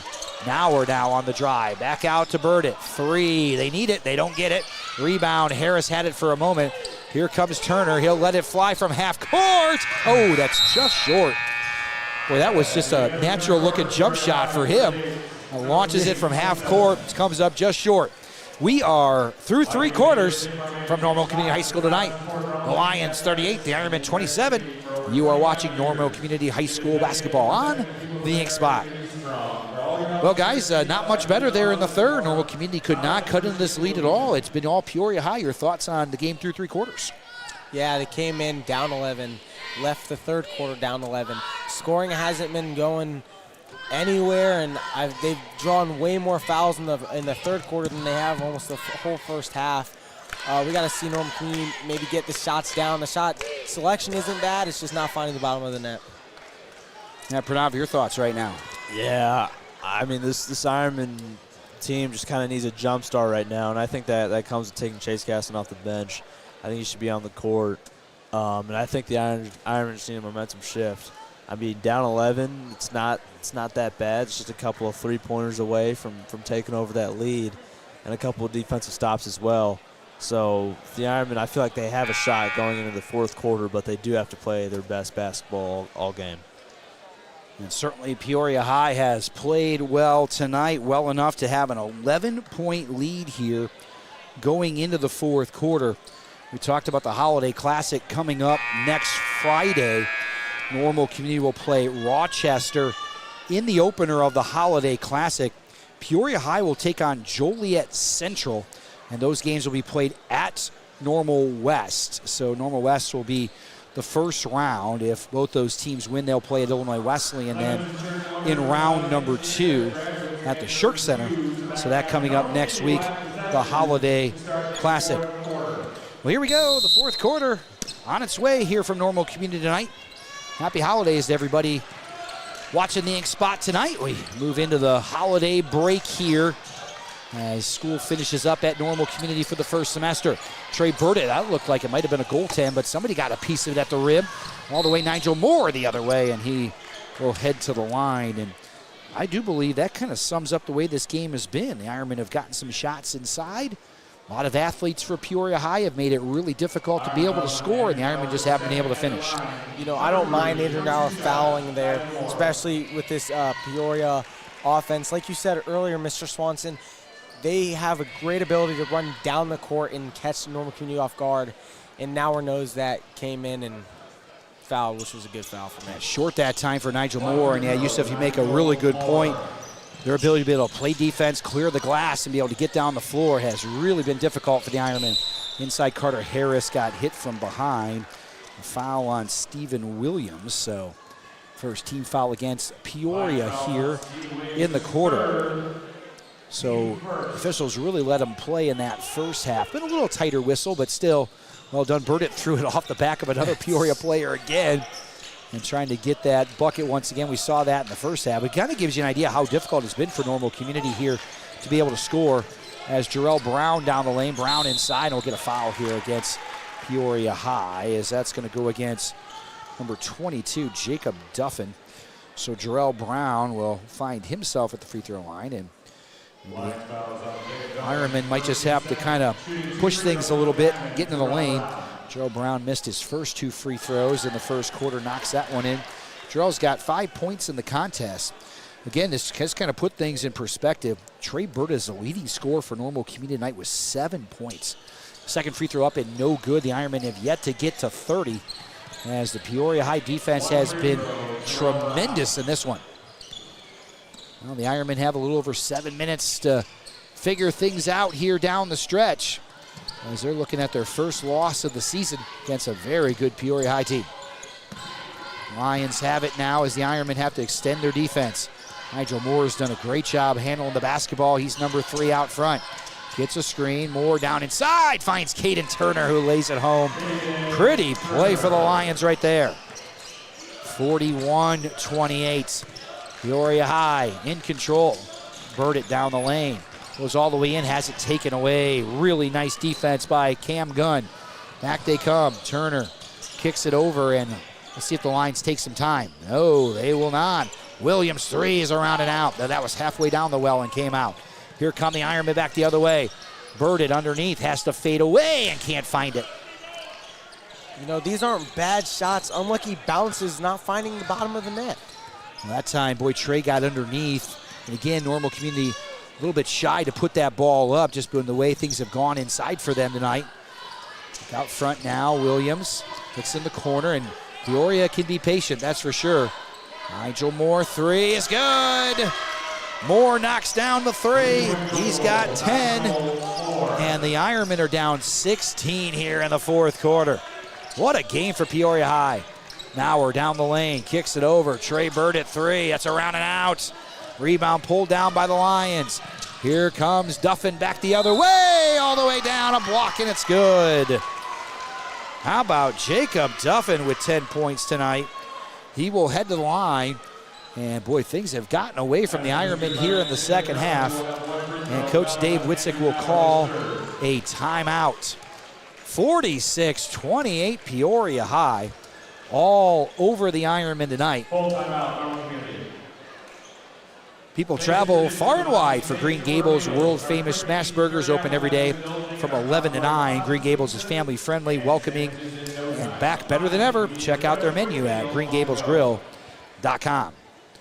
Now, Yusuf, it's 8:46. I think you're going to have a hard time making it by 9 o'clock over to Green Gables. So maybe tomorrow. Yeah, maybe tomorrow. I would rush right now, but you would rush, we got a game to finish. Yep, you would really have to drive quickly to get out there in 14 minutes, but it would definitely be a challenge doing that. It's worth it, though. We thank Green Gables, though, for being our sponsor here on the Inkspot here in the 25-26 season. Well, we were hoping we got a run. It just wasn't from the right team right now. I got to give Peoria High a ton of credit. They played an excellent game tonight. They have, yeah. And, I mean, the truth is that even though, I mean, this kind of isn't the Normal Community's night tonight, it's a good night to have, and it's a good game kind of just to learn and lose this early so that later in the season when games really start to matter, you're toned up, you're polished, and you're really ready to face against those teams. Now, Normal Community has won the Big 12 back-to-back seasons. I don't know what the number is, but it's been a while since Normal Community's lost a Big 12 basketball game. Yeah. As, the Ironmen have won back-to-back Big 12 titles and not an outstanding basketball conference, top to bottom. Peoria schools are good every single year. inside now as Daniel Sykes tried to dump it off to Jarrell Brown. Just in the city of Peoria itself, the tradition, Peoria Richwoods, always good teams. Made it to state just a couple years ago. Peoria Manual made it to state last year. The Rams have a tradition that's unbelievable. And then Peoria High as well, as Makai Burdett drops in a 3. How about that? Makai Burdett stepping out for a 3-pointer. And now it's 47-31. Let's see if the Ironmen can put a little pressure on the Lions here down the stretch. Nothing to lose now for Normal Community. See if they can get a couple turnovers and make this a ball game. Caden Turner down inside, no good. Rebound pulled out of there and back in with the right hand. And that was Cameron Gunn who lays that one home. 49-31. The Lions pulling away here in the fourth quarter. Jarrell Brown down the lane. Good strong move by Jarrell Brown. Like to see that. Jarrell's got 7 now in the game. The Ironmen have to press. Edwards now to Turner. 49-33, and Makai Burdett's going to pick up the foul right there. And that one's actually going to go against Trey Burdett. The Burdett brothers had a nice little trap there at half court, picking up the foul. I think Makai did have all ball, but I think Trey might have had a little bit of the arm that time. And now the Ironmen having a full court press here against the Lions. Edwards all the way in, kicks it, corner, book it for Turner. That's in and out. Boy, that one looked good when it left his hand. And now we get a timeout. Nice job by Daniel Ruffin, the head coach for Peoria High. You need the possessions. You certainly got it right there. You know, it's nice when you have a lead because you don't feel like you're going to probably need those timeouts down the stretch. You might as well burn one there to retain the possession for your team. Yeah, for sure. If you're in Witzig's position, you got to get prepared for that late game battle where those timeouts are super useful. Maybe you got to put in a shot with just 10 seconds left. That timeout will get you somewhere. So you're right. I mean, Witzig has to save those timeouts where maybe if you're Duffin and Peoria, you can kind of start burning them a little bit. Now, I know we saw the shot clock used at the Intercity tournament. I'm not sure if it'll be there at the State Farm Holiday Classic. That'll be interesting to see if they'll use the shot clock there. It's a little harder because you got 4 different venues for that tournament. And we need to get another timeout here from Peoria High. I was at a tournament 2 weeks ago up in Spring Valley. They used the shot clock up there, so it seems like a lot of tournaments are going to the shot clock.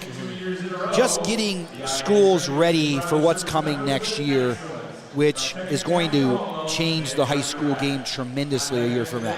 Yeah, for sure. Pranav, you hit it earlier in the girls' game. These teams that are holding the ball, I mean, like you say, Pranav, let the kids play. I don't like how they hold the ball, and I think that shot clock is a very good addition to the game. Yeah, Pranav, it was hard to understand exactly how he felt about the shot clock, whether he was for it or against it. Yeah. So, but I appreciate you giving your opinion on that, and I take it you're for it, and would like to see it at the high school level. Right, most definitely. I remember last year and the year before that, there's just so many Ironman basketball games where, you know, like the other team would just, you know, get a lead of like 7 or 8 points, and it'd be late in the fourth quarter just like this one. They would just hold the ball the rest of the way through. And it's really annoying to just be like a fan and watching that. And I'm sure as a player, as a coach, it'd be way more frustrating to lose kind of like that.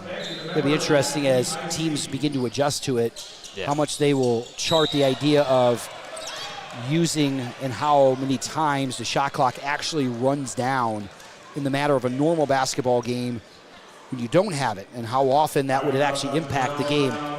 Peoria High tried to run a lob that time, and Jarrell Brown picked up a foul. Now Nigel Moore has it, and he'll back it out for the Lions. But you can see what I was talking about earlier. Moore's ability to be able to handle the basketball is tremendous for Peoria High. Nauer digs it out of there, and here come the Ironmen back the other way. Halfway through the fourth quarter. Burdett now down the lane. Oh, great kick to the corner. Daniel Sykes has a 3. Oh, that's a big 3.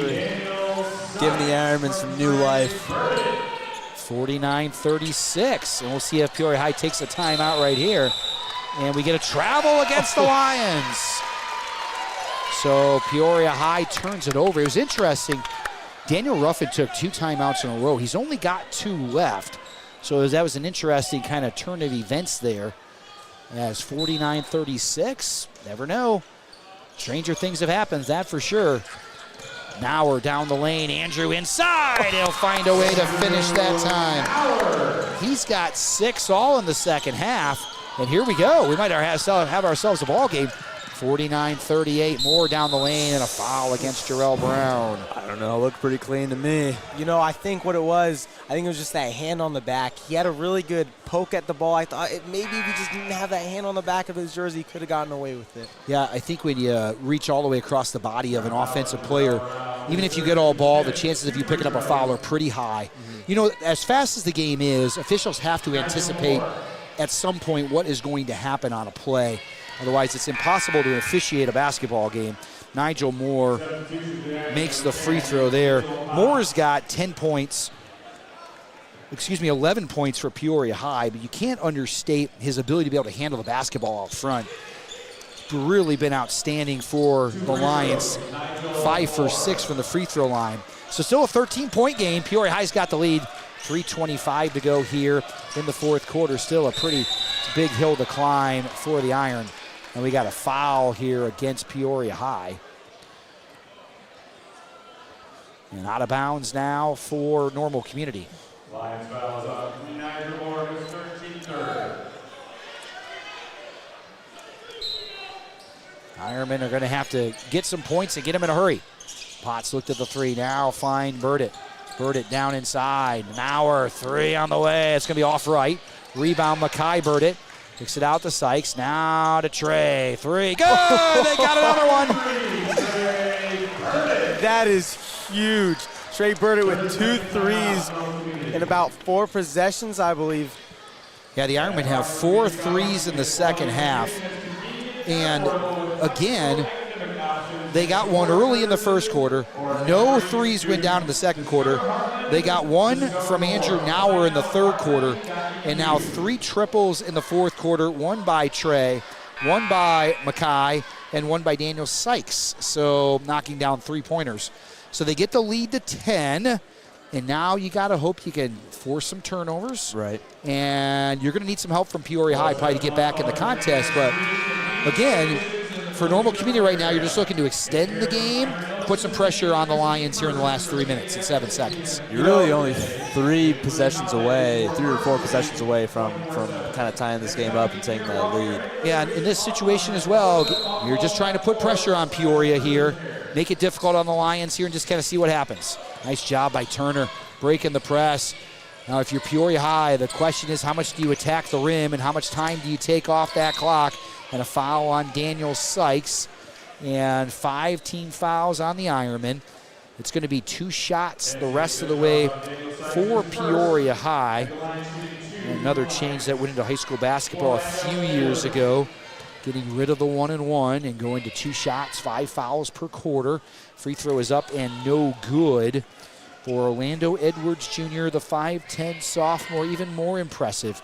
Peoria High playing so many young guys on this team. Well, the future is bright for Peoria High. Second free throw is up and it is good. Lions extend the lead back to 11. It was 11 at halftime. Normal Community got it down to 7 in the third quarter. Peoria High built it back up. Burn it again! Wow. Oh my goodness. Got ourselves an 8-point game. Moore now in trouble. He's going to turn it over. Mackay Burdett over to Potts. Misses it at the rim. Nauer's got the rebound. Andrew kicks it out. Burdett 3. Go!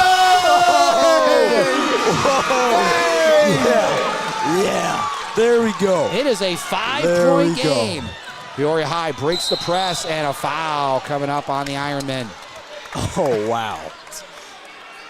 Well, win or lose, we're going to remember that stretch of plays right there. That was pretty sweet to watch. Boy, Normal Community looked dead in the water a few moments ago. They have found some life here now in the fourth quarter as Jerome Burdett has 3 3-pointers here in the last minute. Edwards now at the free throw line. He's got 2, and he knocks down the first. He's now 2 out of 3 from the free throw line. Peoria High trying to hold off Normal Community tonight.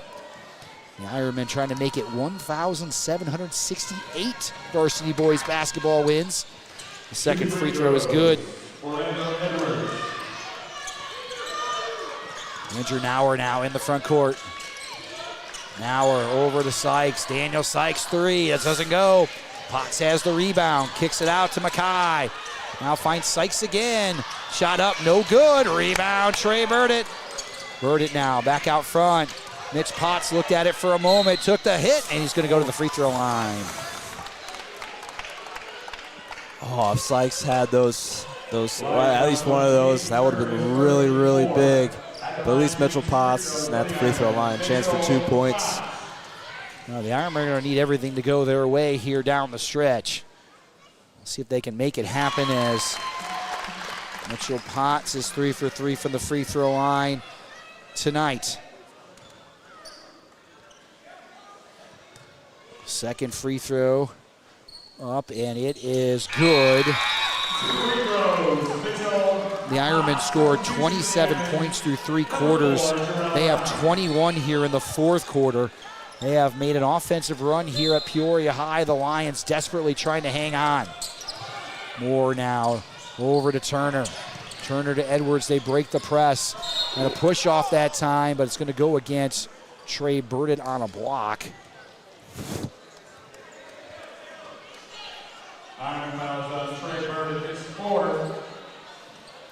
Coach Witzik was looking for a charge that time.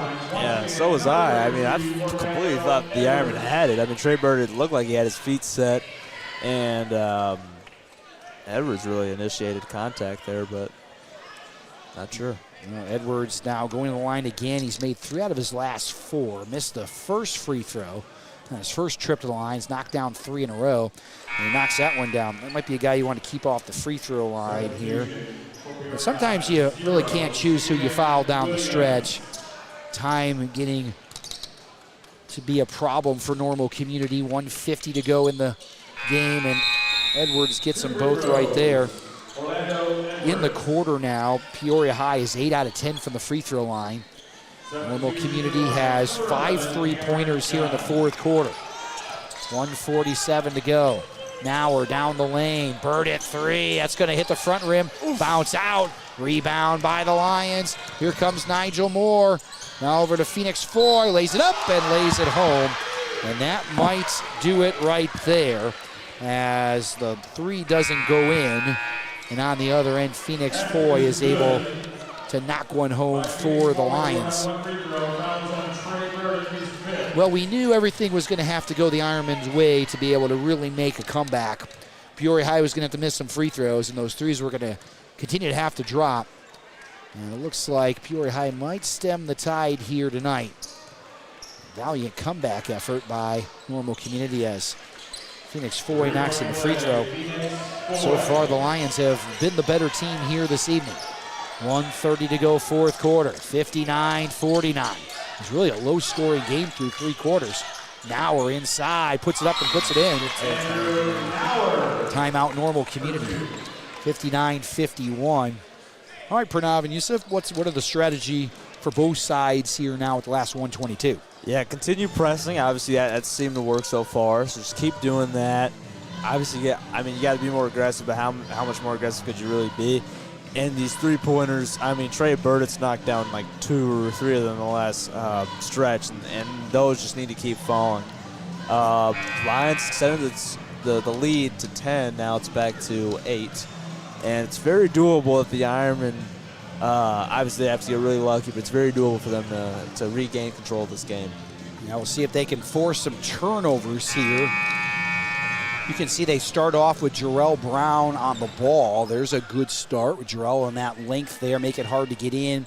Andrew Nauer now. Mitchell Potts, too. Yep, Mitchell Potts as well, guarding Nigel Moore for Peoria High. You can see how the Lions spread the floor here.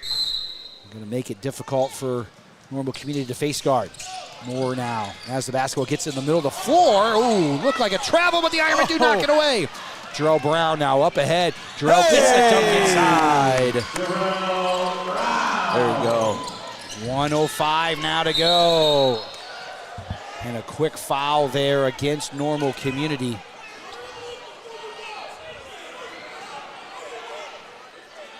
I think that Normal Community says they called timeout. And even, I thought the player stepped out of bounds for a second. And maybe that's what the coaching staff for Normal Community was not happy about. Yeah. Looks like the ref called a push off. I don't really agree with that. But. It was a tough call that time. Normal Community had him trapped pretty nicely. We had a pretty good look at it there. Wasn't a lot of contact. Might have been an anticipation call that time by the official. Those things happen. Turner goes to the line now, and he'll have 2 shots. First one up and good. Unfortunately for the Ironmen there, they had a really good trap. 2 guys on the ball, using the sideline as a third defender there. Turner was in some trouble. When he makes the first free throw, second one up, he missed it right there. That opens the door a little bit for Normal Community. Bird it now. Over to Nauer, he threw it away. Peoria High's got it, and we'll see if they run some clock. Now it's Turner, and they'll put the ball back out to Moore, and they give the foul right there. And Nigel Moore will head to the line. And that might be the play there. And it's going to make it really tough for the Ironmen to climb that mountain tonight and get over the top here against Peoria High. 60-53, the Lions have the lead. 52.8 seconds to go here in the contest, and Nigel Moore knocks it in. Over the last couple of years, we have seen some miracle finishes by Normal Community to pull out these conference wins. Deep shots, missed free throws by the other team. It doesn't look like it's happening tonight. Peoria High's done a really nice job of knocking down free throws here in the fourth quarter. Angelo Nauer now into the front court, all the way down. Makai Burdett, 3 for the win. It's good. That's a big three. Makai Burdett knocks it home. 6 threes for the Ironmen now here in the quarter. And now, we're going to get another foul against Makai Burdett. No way. There's only so many of those fouls you can really call as a ref, but I don't know. Well, heading to the line now for Peoria High is Stephen Williams. 2 shots for him. The Lions have done a nice job in the fourth quarter. They've only missed 2 free throws here in the fourth quarter. The pressure's been on just about every single one of them. And Williams knocks down the front end right there. That's a natural course of the game where one team has a fairly sizable lead in the fourth quarter.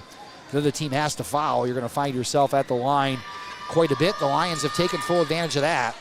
And Williams knocks in the free throw. 30 seconds to go here from Normal Community tonight. It's an 8-point game. Now we're down the lane. Might have gotten away with a travel that time. Yeah, good call that time. Definitely changed the pivot foot at the last moment. Been a tough game to officiate this evening. Officials have done a good job. Both teams have played physical basketball here tonight. 64-56, 26 seconds to go. Nigel Moore now over the half-court line. Moore all the way down. Finds Phoenix Foy. Foy will turn it over. Jarrell Brown got fouled. No call. Yep, there it is. As Brown ahead of the line. That's about the last thing Daniel Ruffin wanted to see as the head coach of the Lions. Sometimes I know the Lions want to run the clock, but when you get a 2-footer at the rim, sometimes you just got to take it, right? Take the points and head to the other side. It's always with the team that has the lead, it's always difficult to figure out, do you want to attack the basket? Do you want to run the clock? Never easy decisions. Jarrell Brown heads to the line. Jarrell's had a nice night. He's got 9 points for the Ironmen. And Normal Community will regroup next Friday as he misses the front end of the 2. The Ironmen will regroup. They take on Rochester the first round of the Holiday Classic. As we mentioned, these 2 teams in the same bracket at the Holiday Classic. They're on opposite sides of the bracket, though. Maybe a championship game final. Got a long way to go before that happens, but Jarrell's shot just hit the backboard that time. 15.8 seconds here, and we'll see if the Ironmen are going to foul again. And it's just a 3-possession game, and still got to see if you can come to that lead. They turn it over again. Here comes Jarrell Brown. He'll throw it down.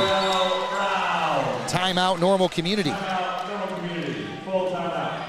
Daniel Ruffin can't be happy with that as they turn it over. Still a 2-possession game. Yeah. And stranger things have happened in basketball before with a 2-possession game with 13.3 seconds to go. Obviously, the strategy for the Ironmen has to be to deny the ball out of bounds. You got to get a steal. Right. If you don't get it, you got to give a foul. That's about all you've got. for Peoria High right now, the only conversation happening in that huddle is getting the ball in bounds. We got to get the basketball in bounds. Once you do that, they're going to make contact. Because Normal Community cannot let 10 seconds run off the clock in this situation, so they're going to give a foul right away. That's probably the only conversation Daniel Ruffin's having right now is how do we get that basketball in bounds for the Lions? Yeah, someone has to step up, get a little, who was that, Reggie Miller? Reggie Miller. Get that done, but so far it's looking like Peoria High is. You know, that was against the Knicks. Yeah. Yeah, that was before you were born. I know. Yeah. I've seen it. Well before you were born. Way before. Yeah, that was Mr. Bovenkirk and I. That was our era right there. Yeah. Was that Mr. Bovenkirk's era? Maybe that was my era. So, yeah, he's looking at me like, I don't know what you're talking about. Reggie Miller. Maybe he'll know Tracy McGrady. Tracy McGrady? Yep. Okay, maybe not. Maybe not. Well, let's see if the Ironmen can get a little miracle run here. As Turner tries to get it in, he finds Edwards. Edwards now is going to be fouled by Mitchell Potts, and he'll head to the line. Maybe we should give Mr. Bovenkirk a headset here for just a second and maybe figure out what his era was. So, here, you can take mine. Your era? We need to know what your era was. It wasn't Reggie Miller, it wasn't Tracy McGrady, so. My era? Your era, yeah. Oh, so it was late 90s Bulls. Late 90s Bulls. Okay, well that kind of would have moved to the end of Reggie Miller's career at that point. I'm a Tony Kukoc guy. Oh, Tony Kukoc. Okay. Croatian sensation. Oh, that's excellent. Very good. I always felt like I had six-man vibes, you know, like I wouldn't be a starter, but I could work my way in. Andrew Nauer misses the three-pointer right there. Mitch Potts will put it up. It is no good, and that is going to do it here from Normal Community tonight. Peoria High comes out a winner, 65-58. Congratulations to the Lions. They knock off the Ironmen tonight, a 7-point win for Peoria High. All right, Yusuf, let's start with you. Your thoughts on the ball game tonight? You know, I think Normal Community started connecting, but they started connecting just a little bit too late. A lot of good shot selection. They just couldn't get the shot in. Normal Community looking to bounce back, but right now, didn't look too good. Yeah, it was a pretty rough night for the Ironmen. They looked really good towards the end of the game, but if only they played like that during the first half, would this game gone a little different way? Although, you know, this is the game, this is the time in the season where you kind of want to lose games. You want things to work on so that later on in the season, you're playing really well. You're playing your best games against your toughest opponents, and that's when you really make a deep run in the postseason. Now, certainly Peoria High played an outstanding game tonight. The Lions led 15-7 at the end of the first quarter, 28-17 at halftime. It was 38-27 Peoria High after 3. They win at 65-58, and really the final score a little bit misleading. This was a low-scoring basketball game most of the way with a high-paced fourth quarter for both sides. Maybe give me your thoughts for the Ironmen maybe going forward here as we start in on the Holiday Classic. Yeah, this is definitely a game that you just kind of, you know, play, but it's also a game you kind of forget about, right? Going to the State Farm Holiday Classic, a tournament, you really want to focus on that instead of kind of, oh, what happened with this game? Like, obviously you want to use this in practice, but it's not really a game you want to worry about because, really, let's be honest, a regular season loss doesn't really matter as much. So you want to go into tournament play, and that's what you should be focused on. You should be focused on kind of winning those games one at a time, and that's really what the Ironmen's biggest worry should be. Yeah, Yusuf, your thoughts about the Ironmen going into the Holiday Classic? You know, I think that, like Pranav said, a loss is needed sometimes for a team. When you feel like you're on top of the world and then you get a loss, you start to get rocky and you might even fall off kind of the face of the earth. We've seen a lot of teams do it before. I mean, the Chicago Bulls at the beginning of this season. But by, you know, taking a loss early, they're looking to go into the State Farm Classic, and historically they've done very well in the Classic. So they're going to keep that tradition moving forward, hopefully. They certainly will. Peoria High scored 15 points in the first quarter, 13 in the second, 10 in the third, 27 in the fourth. This is really a line for Normal Community, kind of sums up the night. 7 in the first, 10 in the second, 10 in the third. They score 31 in the fourth, but too little too late for the Ironmen tonight. Here's the scoring. First of all, for the winners tonight, the Lions of Peoria High played an outstanding game. Orlando Edwards led the way for Peoria High. Well, let me mark that off really quickly. Sorry about that. He had 9 points, was not the leading scorer for Peoria High tonight. Leading scorer for Peoria High was Nigel Moore. He had 14 for the Lions, 12 for Phoenix Foy, 11 for Jacob Duffin, 9 for Orlando Edwards, 8 for Caden Turner tonight, 6 for Stephen Williams off the bench. Cameron Gunn had 2. Remember we talked about before the game, they had 5 guys in double figures last time out. They almost have 5 guys in double figures tonight. That balance for Peoria High really showed itself in the basketball game here this evening. Trey Burdett had 16 for the Ironmen. Jarrell Brown had 11. 8 for Andrew Nauer. 8 for Chase Caston. 6 points for Makai Burdett. 5 for Daniel Sykes. 4 for Mitch Potts. 4 for Carter Harris. The Ironmen fall to 7-1 on the season. Peoria High goes to 6-2. Pranav, let's start with you. Your thoughts on the first 8 games of Ironman basketball this season? Yeah, the Ironmen have looked really good so far despite this loss tonight. I mean, intercity play opening up with a really dominant win over West, and then kind of just having that momentum going into all your other intercity games, and going into the conference play, beating Peoria Notre Dame, and although having kind of a rough time last week during Champaign Central, still coming off with the win. But it was just really tonight where the Ironmen, I mean, I hate to say it, but they really struggled kind of picking up the pace during that first half. And I don't know if it's a confidence problem, because I know the Ironmen definitely have those players that can make those shots, those three-pointers, those easy layups. They can definitely do those. I just think that, it was a matter of the first half. Things just kind of went the other way for the Ironmen. Certainly did. Yusuf, your thoughts on the 7-1 start for the Ironmen? I mean, I think it's been impressive, not just because they're winning games, but because how they're winning games. Before, they relied on bigs, as in Jaheim Weber, the Clevelands. They've relied on Kobe Walker. And now that they're looking outside the perimeter and winning games, it's very impressive for the team, but also for Witzig, showing that he can win games no matter the situation he's in. Well, the Normal Community girls will play Morton in the first round of the State Farm Holiday Classic on Friday. The boys will take on Rochester 6:30 at Normal West, also next Friday in the first round of the State Farm Holiday Tournament. First of all, congratulations to Braylon Roman, Mac Leonard, Marco Reynolds, Allie Ince on being recognized tonight at the Normal Community Basketball Games, and also recognizing the third-place finishers in the state baseball tournament last year. Normal Community Athletics outstanding a year ago and in the past, and also this year as well. Big thank you here in 2025 to Mr. Brad Bovenkirk. He is the guy that really makes everything happen for us. Yusuf, Pranav, thank you very much. Good job, guys. Thank you, Joel. Yep, so for Yusuf and Pranav, I'm Joel Swanson saying happy holidays and so long from Normal Community.